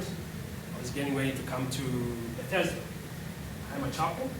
My background is bioethics, and so the person who usually assigns us the job say, you're going to go to Bethesda because of your background in bioethics. I went to the University of Durham with a PhD there, and I wrote in the area of profoundly intellectually disabled persons. I was asking the big question, what is it to be a person? Then I received this email from a strange person by the name of Dr. Cole. Cole, she's sitting right there. And she said, oh, the chair of the department said that you are to teach moral injury. And I said, what? And she said, yes. And so I started to think, what mindset should I occupy, or should occupy me, as we do this course on moral injury? So I shot an email back to her and I said, what is the goal? Look, before I said that, I said, is there any materials? No, we've never done this before. It's fine. You're going to be in. Do you have materials? No, you come up with the materials. And then I thought, oh, wait a minute. What is the goal? And she said, normalize moral injury. I said, we're on the same page. Normalize moral injury. So the goal is to normalize moral injury when we do this course, not to pathologize it. It's not a psychiatric diagnosis. The aim, bottom line, is to normalize it. And so, what do we know? I started thinking, what do we know about moral injury? And as you can tell, not many people know or have heard of moral injury. If you take a poll, not many people have heard about it. And if you ask people what it is, and if you ask people to define it, it is usually mischaracterized and sometimes conflated with the 3 cousins, the usual suspects. And you can imagine, or you can guess, PTSD, burnout, mental health. But that is wrong, because that's not what it is. When Jonathan Shea was working with this Vietnam vet, he noticed that there was something about this Vietnam vet that went beyond PTSD. A moral injury. This thing that deeply assaults our moral code, our deeply held beliefs. And so, it's not a psychiatric diagnosis, as we say. And so what do we stress? We're to stress it's a normal human reaction when our deeply held beliefs are assaulted. And each and every person has an assumption. Each and every person has a moral belief, right and wrong. And sometimes we find ourselves in situations where we cannot decide what to do. Or we are betrayed by, according to Jonathan Shea, we're betrayed by a person in authority. Or like the Marines or the soldiers. Or way back with the Trojan, in the Trojan War. Our moral belief is deeply assaulted. So, moral injury as a term is useful to conceptualize this thing that happens to medical workers or medical professionals when they go about doing their medicine.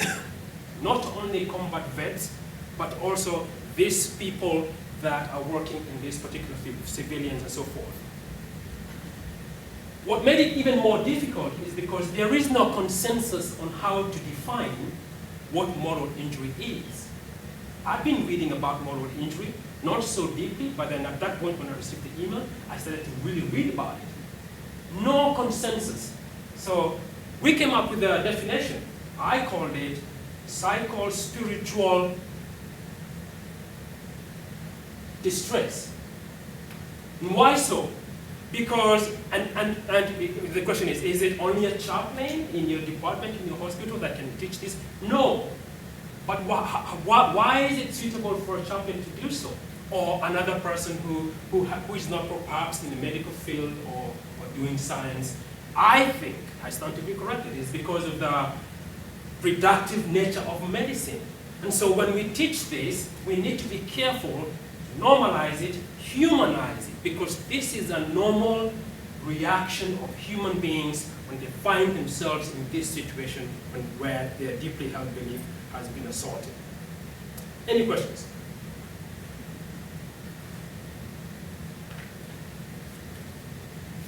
From the group? Okay, so teaching it. I divided it into two. The presentation, and as you will notice, when I began earlier on to introduce moral entry, I gave a story. So intersperse the vignettes, or intersperse the definitions, what it is not, the treatment and the cures and so forth, with vignettes in there. So the presentation had stories, the presentation had an academic angle to it, it had videos that we showed, and then at the very end, we had a Socratic study, where we came up with case studies. We divided them into fire teams, as we say in the military, 4 in a group, or 4 or 5 in a group. We gave them the case studies, and we're looking for critical divergent views from this. And then at the very end, we summarized it and took one of the questions and discussed it with the group. The results, or what we aim to do, or the conclusion, is to not only make them aware or give them a vernacular about how to speak, but that which they may go through, or that which they may see their colleagues going through, not only give them a vocabulary or vernacular, but also stress that it is important for we in the military, those medical students who will eventually go out and care for those who stand in the gap, but also for civilian medical providers, we to figure out ourselves and to have a firm foundation of where our moral compass is. Because these are the things that will help us or will show us up against acquiring a moral evil. Questions, comments?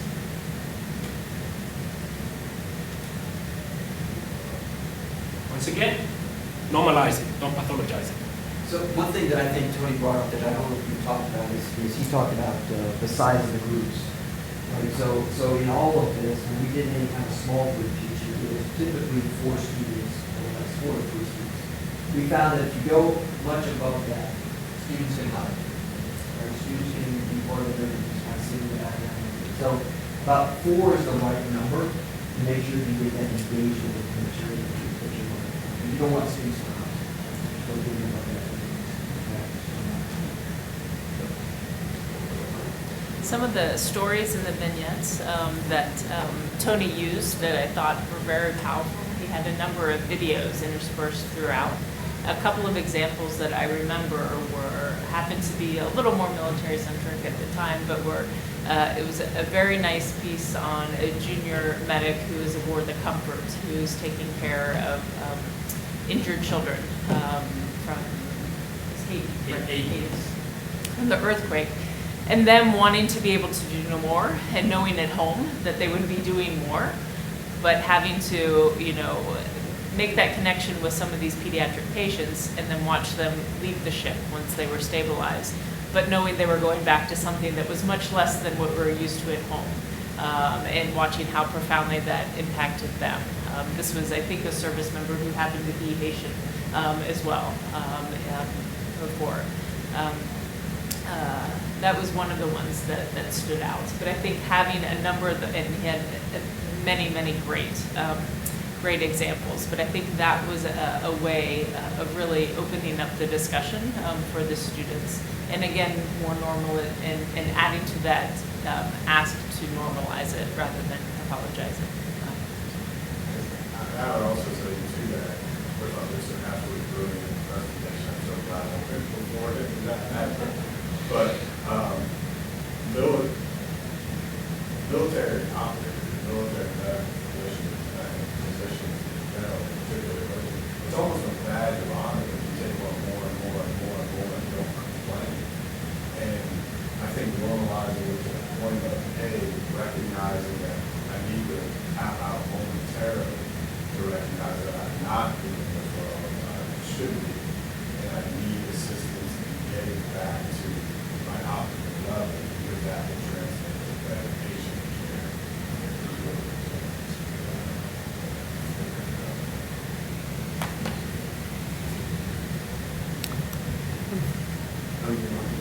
Oh, yeah. Did I miss it? Oh, yeah, yeah. No. I forgot. Okay. All right, so we're gonna show you. We're gonna have to do a demonstrate or do something for you part of the demonstration. So, we talked about trying to make this experiential learning for the students. Right? Again, there's 5 ages. We wanted them to make sure they were engaging with the pre-work material. So when they went through the pre-work, what we asked them to do was in each one of the sections, identify something in that section that you found difficult to understand, disagree with, or caused you to reconsider your position. Right? So they just did that as an individual. They would just write something down in the section. And trust me, there was probably plenty in the readings that they could find. And then what they did was when we came into the face-to-face, they then pulled those illustrated quotes together with their team and had a discussion on which one did they want to elect, which quote did they want to elevate to the larger discussion. Okay? So what we did is we had a Google form, a live Google form that we had going, and the team would put in their selected or nominated illustrated quote. Right? So we, as a faculty, can see this document live. We can see what the students were writing in here. And this gets back to, if you're uncomfortable with the unknown, this probably isn't a good activity, right? Because you have no idea what the student's going to put in. Now the caveat to that is, as faculty, we can kind of select which ones we want to talk about. Because we had the faculty in the room that could address that. So what happened is, we had this live document, and then we would publish the live document, and one team member would be elected to explain why they selected that and what the rationale was. And it was difficult to change their perspective. And it would generate a discussion in the large group. And we found this to be a really a great activity as far as engaging with the pre-work material and bringing that into the face-to-face. And this concept comes from Peter Frederick's article on the dreaded discussion, 10 Ways to Start Improving College and University Teaching. That is a great article that talks about different ways to kind of kick off discussions within university and college teaching. So what we're going to ask you guys to do is, in your package, we provided you a document. What's it called? Proportionality? Is that what it is? Yeah, it's a quick read, okay? And what we're going to ask you to do is this is the 2 teams. We got 2 teams kind of here. Just read that, and then as a team, select one thing from that document that you want to generate or have a discussion with. Okay? So why don't we? How much time do we have to do this? About 30. Oh, we don't need that much time, do we? Oh, do we? Why don't we go ahead and read and talk, and also cut out and do a bathroom break Yep. if you need And then as we well. come back together? Yeah. Yep. Okay, cool. All right.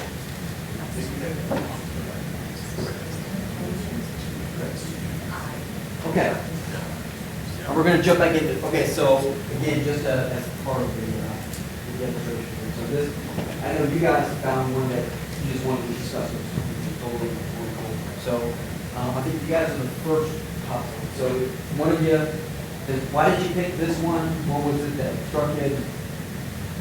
So one of the things that we basically spent a long time talking about was how so much in this country when we talk about ethics, and even if you look at the case that he mentions in here, it's a lot of this is what I want, this is what I need, and so on. And in reality, I feel like we forget that the risks and burdens aren't just to the patient, it's to the healthcare workers with them, it's to the other patients in the room, it's to the hospital system, and maybe to society. Larry was talking about how he and his institution were talking about creating a policy on what happens if we run out of ventilators. And told it's dangerous. And why is it dangerous? Because then that gets sent over, and there's a policy across the country. And then people start saying, you have panic. And so there's all sorts of things that I think we forget, that a patient is not an island. And it's not just, it's not the effect on them, and it really is the social institution and the system and everybody across the board, and to weigh those risks and benefits, but unfortunately, it's more than just one person. And I've spoken to the author of this. Joe Finns is my shop's chief ethics officer. Huh. And, this yin and yang between the individual and the community or the population. There's beneficence to the individual and to the community. There's non-maleficence to the individual and to the community. And fairness and justice. Autonomy, I don't know. Maybe someone has a better command of the English language can tell me whether how a community's right to autonomy relates to an individual's right to autonomy. Also, self, not really know. But at least 3 of the 4 of this is really a yin and yang struggle going on. Any thoughts on that?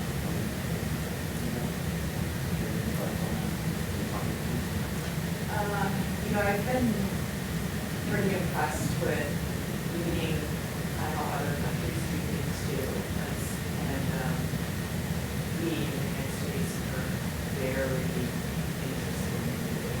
It's a little bit of how we come up, and it sometimes doesn't apply as well. We have a global pandemic, and this researcher that was sort of unfamiliar to us is in this way.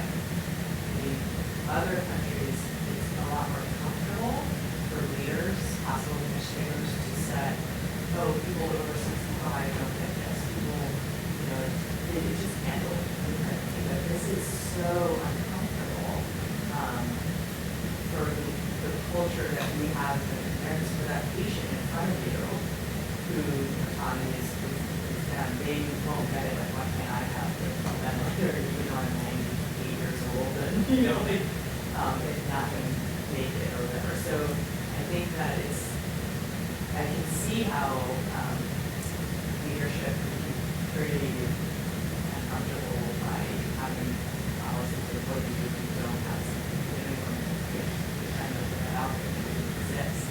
But I think we have a lot to learn from other countries in handling that, or even in our country, transplant organ allocation is handled a little bit differently. It's a resource that chronically we've had not enough of. And they've been able to implement policies like you can't get an organ if you're not vaccinated, COVID vaccinated. Nobody else is saying you can't have something if you're not vaccinated. Like, you're generally repeating get vaccinated, right? You can imagine what that would look like for your administrators. So I think that it's a really important conversation. I don't know the right answer, but I like that you're pushing it up because we talk about that sometimes and it's not happening. Yeah, I say that point too is that the national, like the suite of options that are available, there's just a strategy to use, they will be kind of there. And one of the other things that I think that came out from the pandemic with the triage procedure was essentially to create a system in which the individuals could actually change down to allocations, different other resources before they would be referring to the actual provider. It wouldn't be that individual who has to make that decision because number one, I think that just opens the door for their own and it also is the different micro and macro level where they're like, hey, this is my patient. I want to use all the resources that we have in the hospital where we have it. Yeah, we have this limited number of medical resources. This is one patient. We have X number of patients. And the thing that we talk about in military medicine all the time, you don't know what else is coming in the door. I don't know what other skirmish is going to happen where all of a sudden there's 50 more that are back and saying, take care of it. So having someone that is really attached to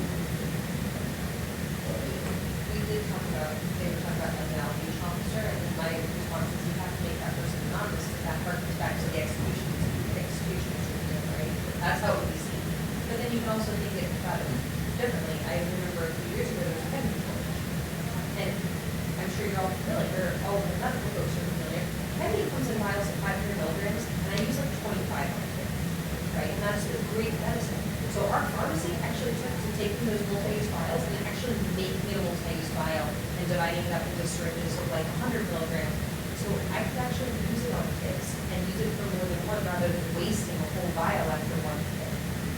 You know, there are ways to do things, but we also have to think about like how can we do it systematically so it meets all those criteria, the fairness and the justice and the benefits across the board. I think to your point, man, in addition to the comments, you also have to make that bill for patient. You don't want to have one individual or a set of individuals. You want them to cycle through so that they don't feel all of the burden that continues to have.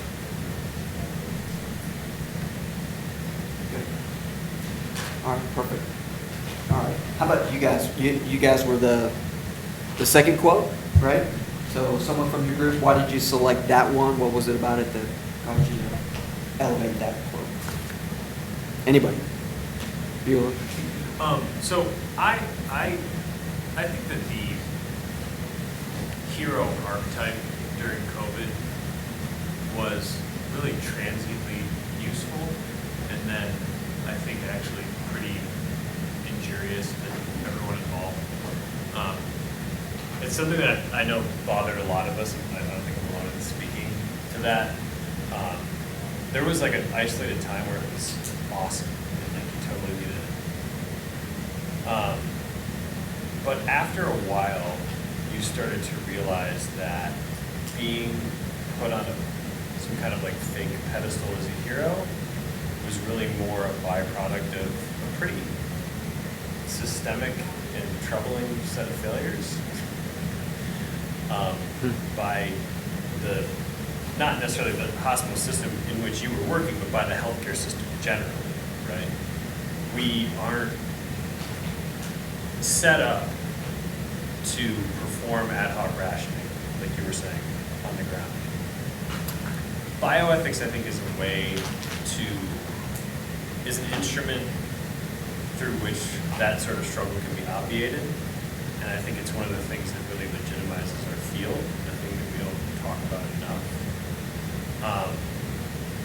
To your comment about the generation of moral injury, I think ad hoc rationing is pretty much at the top of that list, right? Like, you sign up for EM because you sign up for the military because like bad shit's gonna happen. You're ready for that, right? But when that bandwidth is exceeded and you're not supported by the system in which you're in up to and including things like institutions not being willing to entertain crisis standards of care due to a lack of due to a fear that if NYP says we're running out of ventilators, maybe everyone's going to go to silent, or vice versa, right? I feel like this is something that I had a lot of questions about what you guys would recommend in terms of like taking a program like this to the civilian context, and I think a huge difference is the lack of the commonality of mission in the civilian sector, right? The military sector, if you guys have scarce resources and there's a soldier on the ground and a soldier taking care of them, everyone's on the same team, right? And everyone is doing things like keeping track of that inventory, talking to each other, right? You don't have that in the civilian sector. I think that's a huge limitation for like the practical implementation of bioethics. But to this point, themes and instruments like the concept of proportionality, I think, can be incredibly useful and can lead us away from this like Avengers heroism. Like, nobody wants a picture of them in a cape. Like, that doesn't help you when there's like morgue trucks outside your hospital, right? Like, I think coming up with frameworks like this that can be operationalized and can be academically written about, and really good philosophy, good moral and applied philosophy can be put behind is just way more useful. I agree. In the military, we do have some clinical practice guidelines that were, some of them addressed resource allocation, and they are evidence-based. And so it's able to settle with you a little bit more when you say no, because it would be a no in the States, it's a no where I am now. And I'll give you an example with Afghanistan, unrelated. There was a little child that was playing by a little stove with a pit where they were making bread, and he fell in and he had like 5% body surface area burns, 2 years old, pretty malnourished. In our clinical practice guidelines, it's more than 30% at that age, and they're not going to survive if they're malnourished. We don't have the infection prevention that we all have here. But it's super hard, and it doesn't feel as ad hoc. Like, what do we all vote? Like we're all sitting there like thumbs up, do we try? Right, because there's been some people that tried before and failed before, and so it's sort of a policy. Now you have exception to policy for your team, but let's see this person or whatever, but typically there's this policy. So or rules to follow. So there can be some role for that if you're seeing patterns of resources that are just not working out well and establishing them and having the evidence base. And then the whole team knows where that came from, how we got to that, and we feel a little bit more secure in that note because it's still very hard. Because all of us with the patient in front of us just want to say yes. That's why we went into this, right? So there can be some tools that help with it. But you have to educate the whole team. Like you get it because of what you've been through. Well, like the students you're going to teach in 10 years who didn't go through like the way that we all have now, like it's going to be different. So onboarding everyone to that culture is helpful too. Anything else on that? No? All right, good. Yeah, so again, that's just a quick little demonstration of that illustrated quote. We found it to be extremely beneficial and to help the students kind of open up and just have this I don't want to call it a random discussion because we brought in the pre-work, right? But all kinds of things were presented that the students actually had a say in. Here, I want to talk about this, right? So it gave them a little bit of sense of control over, hey, here's where I want the curriculum to go for at least this part, right? So I think that was also nice that the students could kind of, guide the curriculum based on what they saw and what they read. So just a quick little demonstration of it. So. I think it was, you've got a bunch of, folks that have a vested interest in you're giving up your time to be here.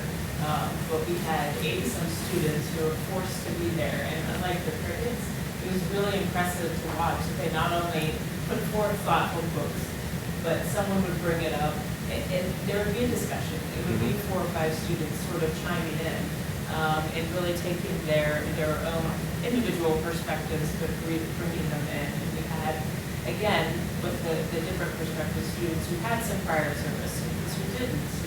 And I thought that really spoke to the educational potential of this, is that everyone was really willing to speak up. It wasn't crickets. Two other things I would say that I think make the course successful. Number one is you have to get buy-in from the faculty to help to do it, in order to kind of give the presentation, to do it in small groups. But if you just say, oh, I'm busy, you can just convince them to do it once. It's so reinvigorating to be able to interact with them at such a lower level. And then the other one was they did a great job of structuring the sequence of events. So we did this one kind of focus group one, which was 2 days, and that was like early in the week. And then we did Thursday, Friday, and the next one was Monday and Tuesday. So you did all of it within like a week and a half, 2 weeks. And having it back to back, it's just so much more process improvement. You're getting the same thing, so you get better, you can anticipate. Whereas if you break it up into like 12 months, you're going to lose the benefit of that elevation. Yeah, so just a little what Josh was saying. So in total, we had about 170 students that went through the course. And so we broke them in half, and then we ran it twice with a weekend in between. So it gave me the opportunity to kind of do one and then kind of, okay, we need to tweak this and do the next one. You can pick based on Yeah. So So again, that speaks also to the size of the class, right? You just gotta think through, how many faculty do I have? Do I have space? That's the other thing is, we did not do this in a lecture hall. This was done more like this kind of setting, so they could get around a table, they could discuss, they could engage. We just felt like a lecture hall just was not going to be the type of space to bring out the engagement that we were looking for. So it was kind of like a room like this, with tables broken out so they could just stay in their tables, do their thing, and then we could go from small group to large group very quickly. Right? So that also was a key piece to this. So, okay? All right. Yes, ma'am. Another thing that's just interesting is, I feel like when I was a medical student, I don't feel like the faculty spent like 10 work hours for 1 hour of education delivery, but I think that for all of us as teachers, like it's amazing how much more time you guys spend in development and pre-work to set up for courses. It's a big lift, but it's more meaningful for the learners. Wouldn't you guess that it was like? Oh yeah. Well, I mean, so that's a good. We probably started working on the course at least 9 months out. At least 9 months out, we started. Yeah. I think it's proportionality. Yeah. Just saying. Yeah. It's remarkable the way that things are going with education, but it does make education stronger. And then once you have a good course, you can keep going. The tweaks are fewer, but it really, it's impressive the lift. Cool. All right. With that, Dr. Cole.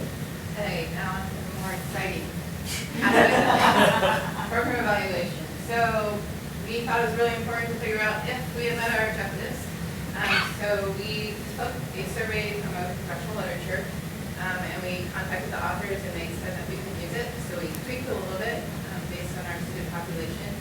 And so this survey measured the knowledge and attitude of the students. So here you can see on each item we measured how the students' attitudes changed before and after the course. You can see on some of the questions they changed more than others. Our biggest change was how students felt about their relationship with the patient's autonomy, the patient's privacy. And that gets really complicated and complex in the military situation because of the different relationships that the physician has with the warfighter. But we really dug into that in the course, and that's why we think we saw the change there. The biggest change on question 20 was just how important do you think this was. So it was a huge change from before and after the course. The students' attitude towards learning about ethics.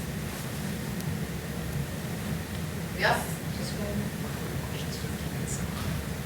Those were the patient's privacy and patient's autonomy. We also have focus groups after each session. So we asked the students to volunteer afterwards to sit down and talk to us about what they thought about the course. The biggest theme that came out was moral injury. So the students' biggest takeaway was the impact of learning about moral injury and how they felt that that was going to be a huge issue for them in the future. They talked about needing external and internal support when they made these ethical decisions. They said that they felt like they needed to learn more and to get feedback throughout their career. And they really picked up on our interprofessional collaboration that we emphasized through examples of the people that we pulled in, the lawyers, the experts from other universities, the chaplain. They thought that that was important for them in their future work in the field as well. We also give them the course evaluation, like you probably do in every one of your courses. They love having the guest speakers, Kat Manda. We talked about her about the why. They love hearing about her time in Afghanistan. They loved having small group discussion. They loved doing the case studies. They weren't as excited about the course lectures, which kind of emphasized for our decision to make it a really experiential course, and we're going to do more of that next year as well. This is a quote we pulled off the course evaluation. A student just talking about how valuable the course was for them. The most enjoyable, most rewarding aspect of medical school so far. So we're really proud of that. Felt like as a result we did meet our objectives. We are adding an objective next year for the professional development. We want our students to be super excited to keep learning about this. We only give them for 2 days, but we know that there's so much more out there. So we're going to focus on that in our pre and post assessment of, hey, like how important do you think you can learn about this, how likely will you learn about this on your own? And we're going to emphasize that and hopefully see that big change where they lead, inspire, and keep learning, keep developing throughout their careers.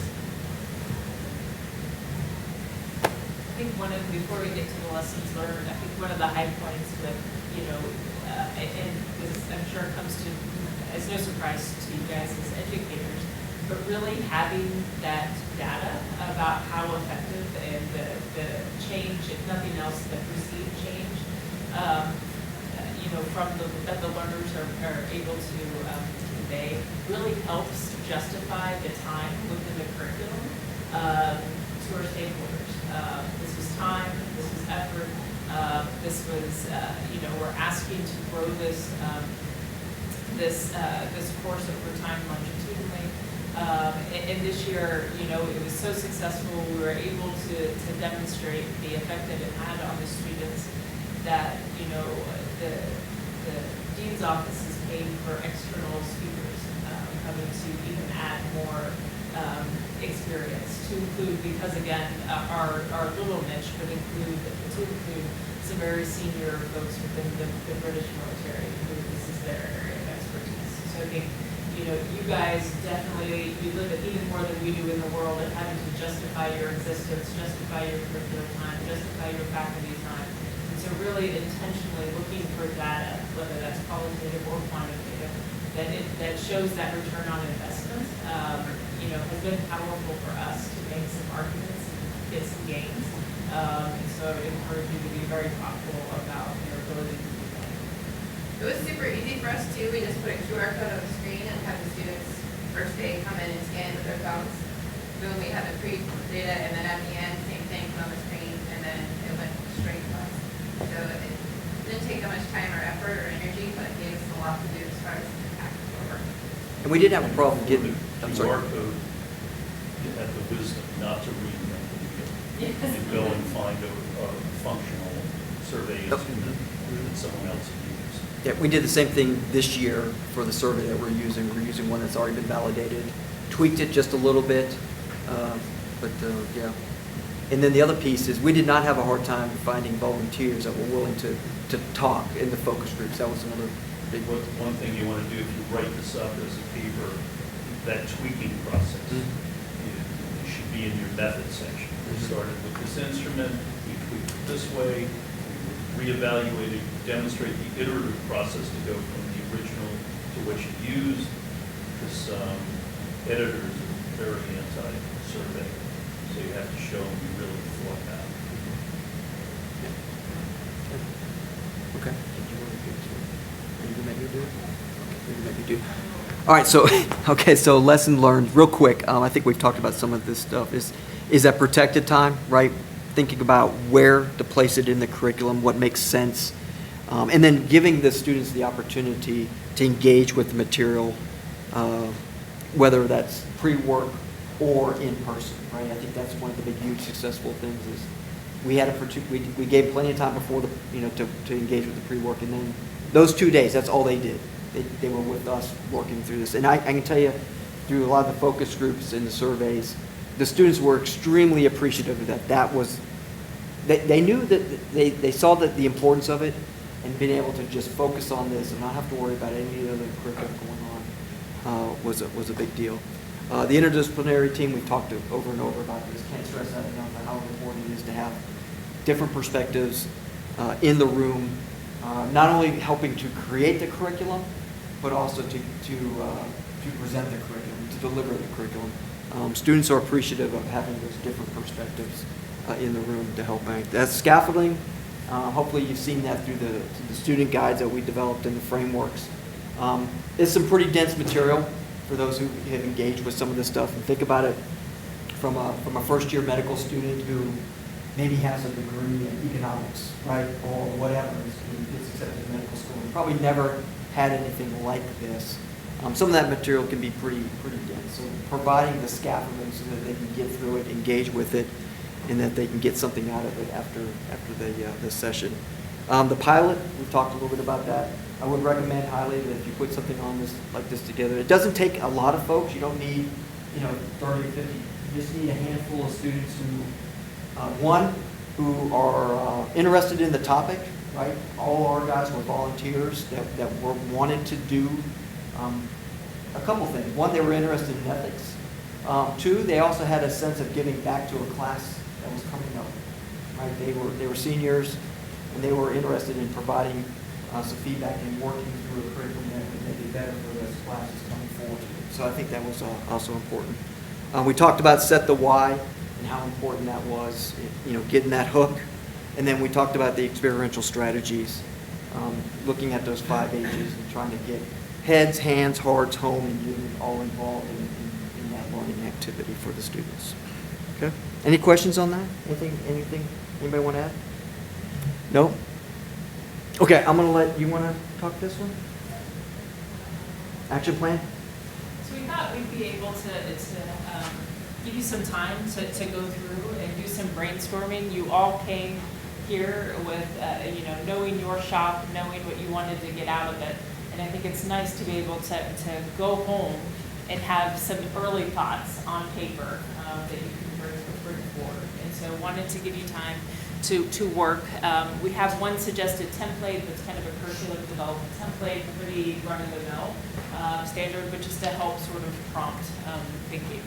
And so certainly you heard our, student population, our, community context, if you will, based on where you work and your potential, say, learner group, whether that's faculty, students, residents, and the communities that you work in, coming up, taking some time to work through it. You're welcome to work individually, you're welcome to collaborate, and we're here to facilitate, answer questions, talk about other things, whatever you want. How much time do you want to devote to that, Rebekah? 30 minutes, and we'll put together a master plan. Is that okay? Yeah, Yeah, we're just going to do a wrap up. Does anybody, I'm just going to anybody want to share anything? If not, that's cool. Any thoughts? No? This was awesome, really. You guys clearly worked through a lot of stuff that people aren't thinking about, and I mean, that you guys were able to spend a year on this and put together something so awesome for med students is you guys got to put this out there. You got to push this. Yeah, I think the challenge, obviously, hopefully you saw that there's some, from the military civilian, right? We obviously have very specific on this. But I think, all the concepts and everything we talked about is easy to transfer over to civilian school and start talking to these issues. Right? And playing on the theme of operationalizing all of this, right? Taking ethics out of the ivory tower and, re-emphasizing it as an applied field. I don't think we can talk enough about that. Thank you, guys. Well, thank you. Cool. Nice to meet you guys. Good luck to you.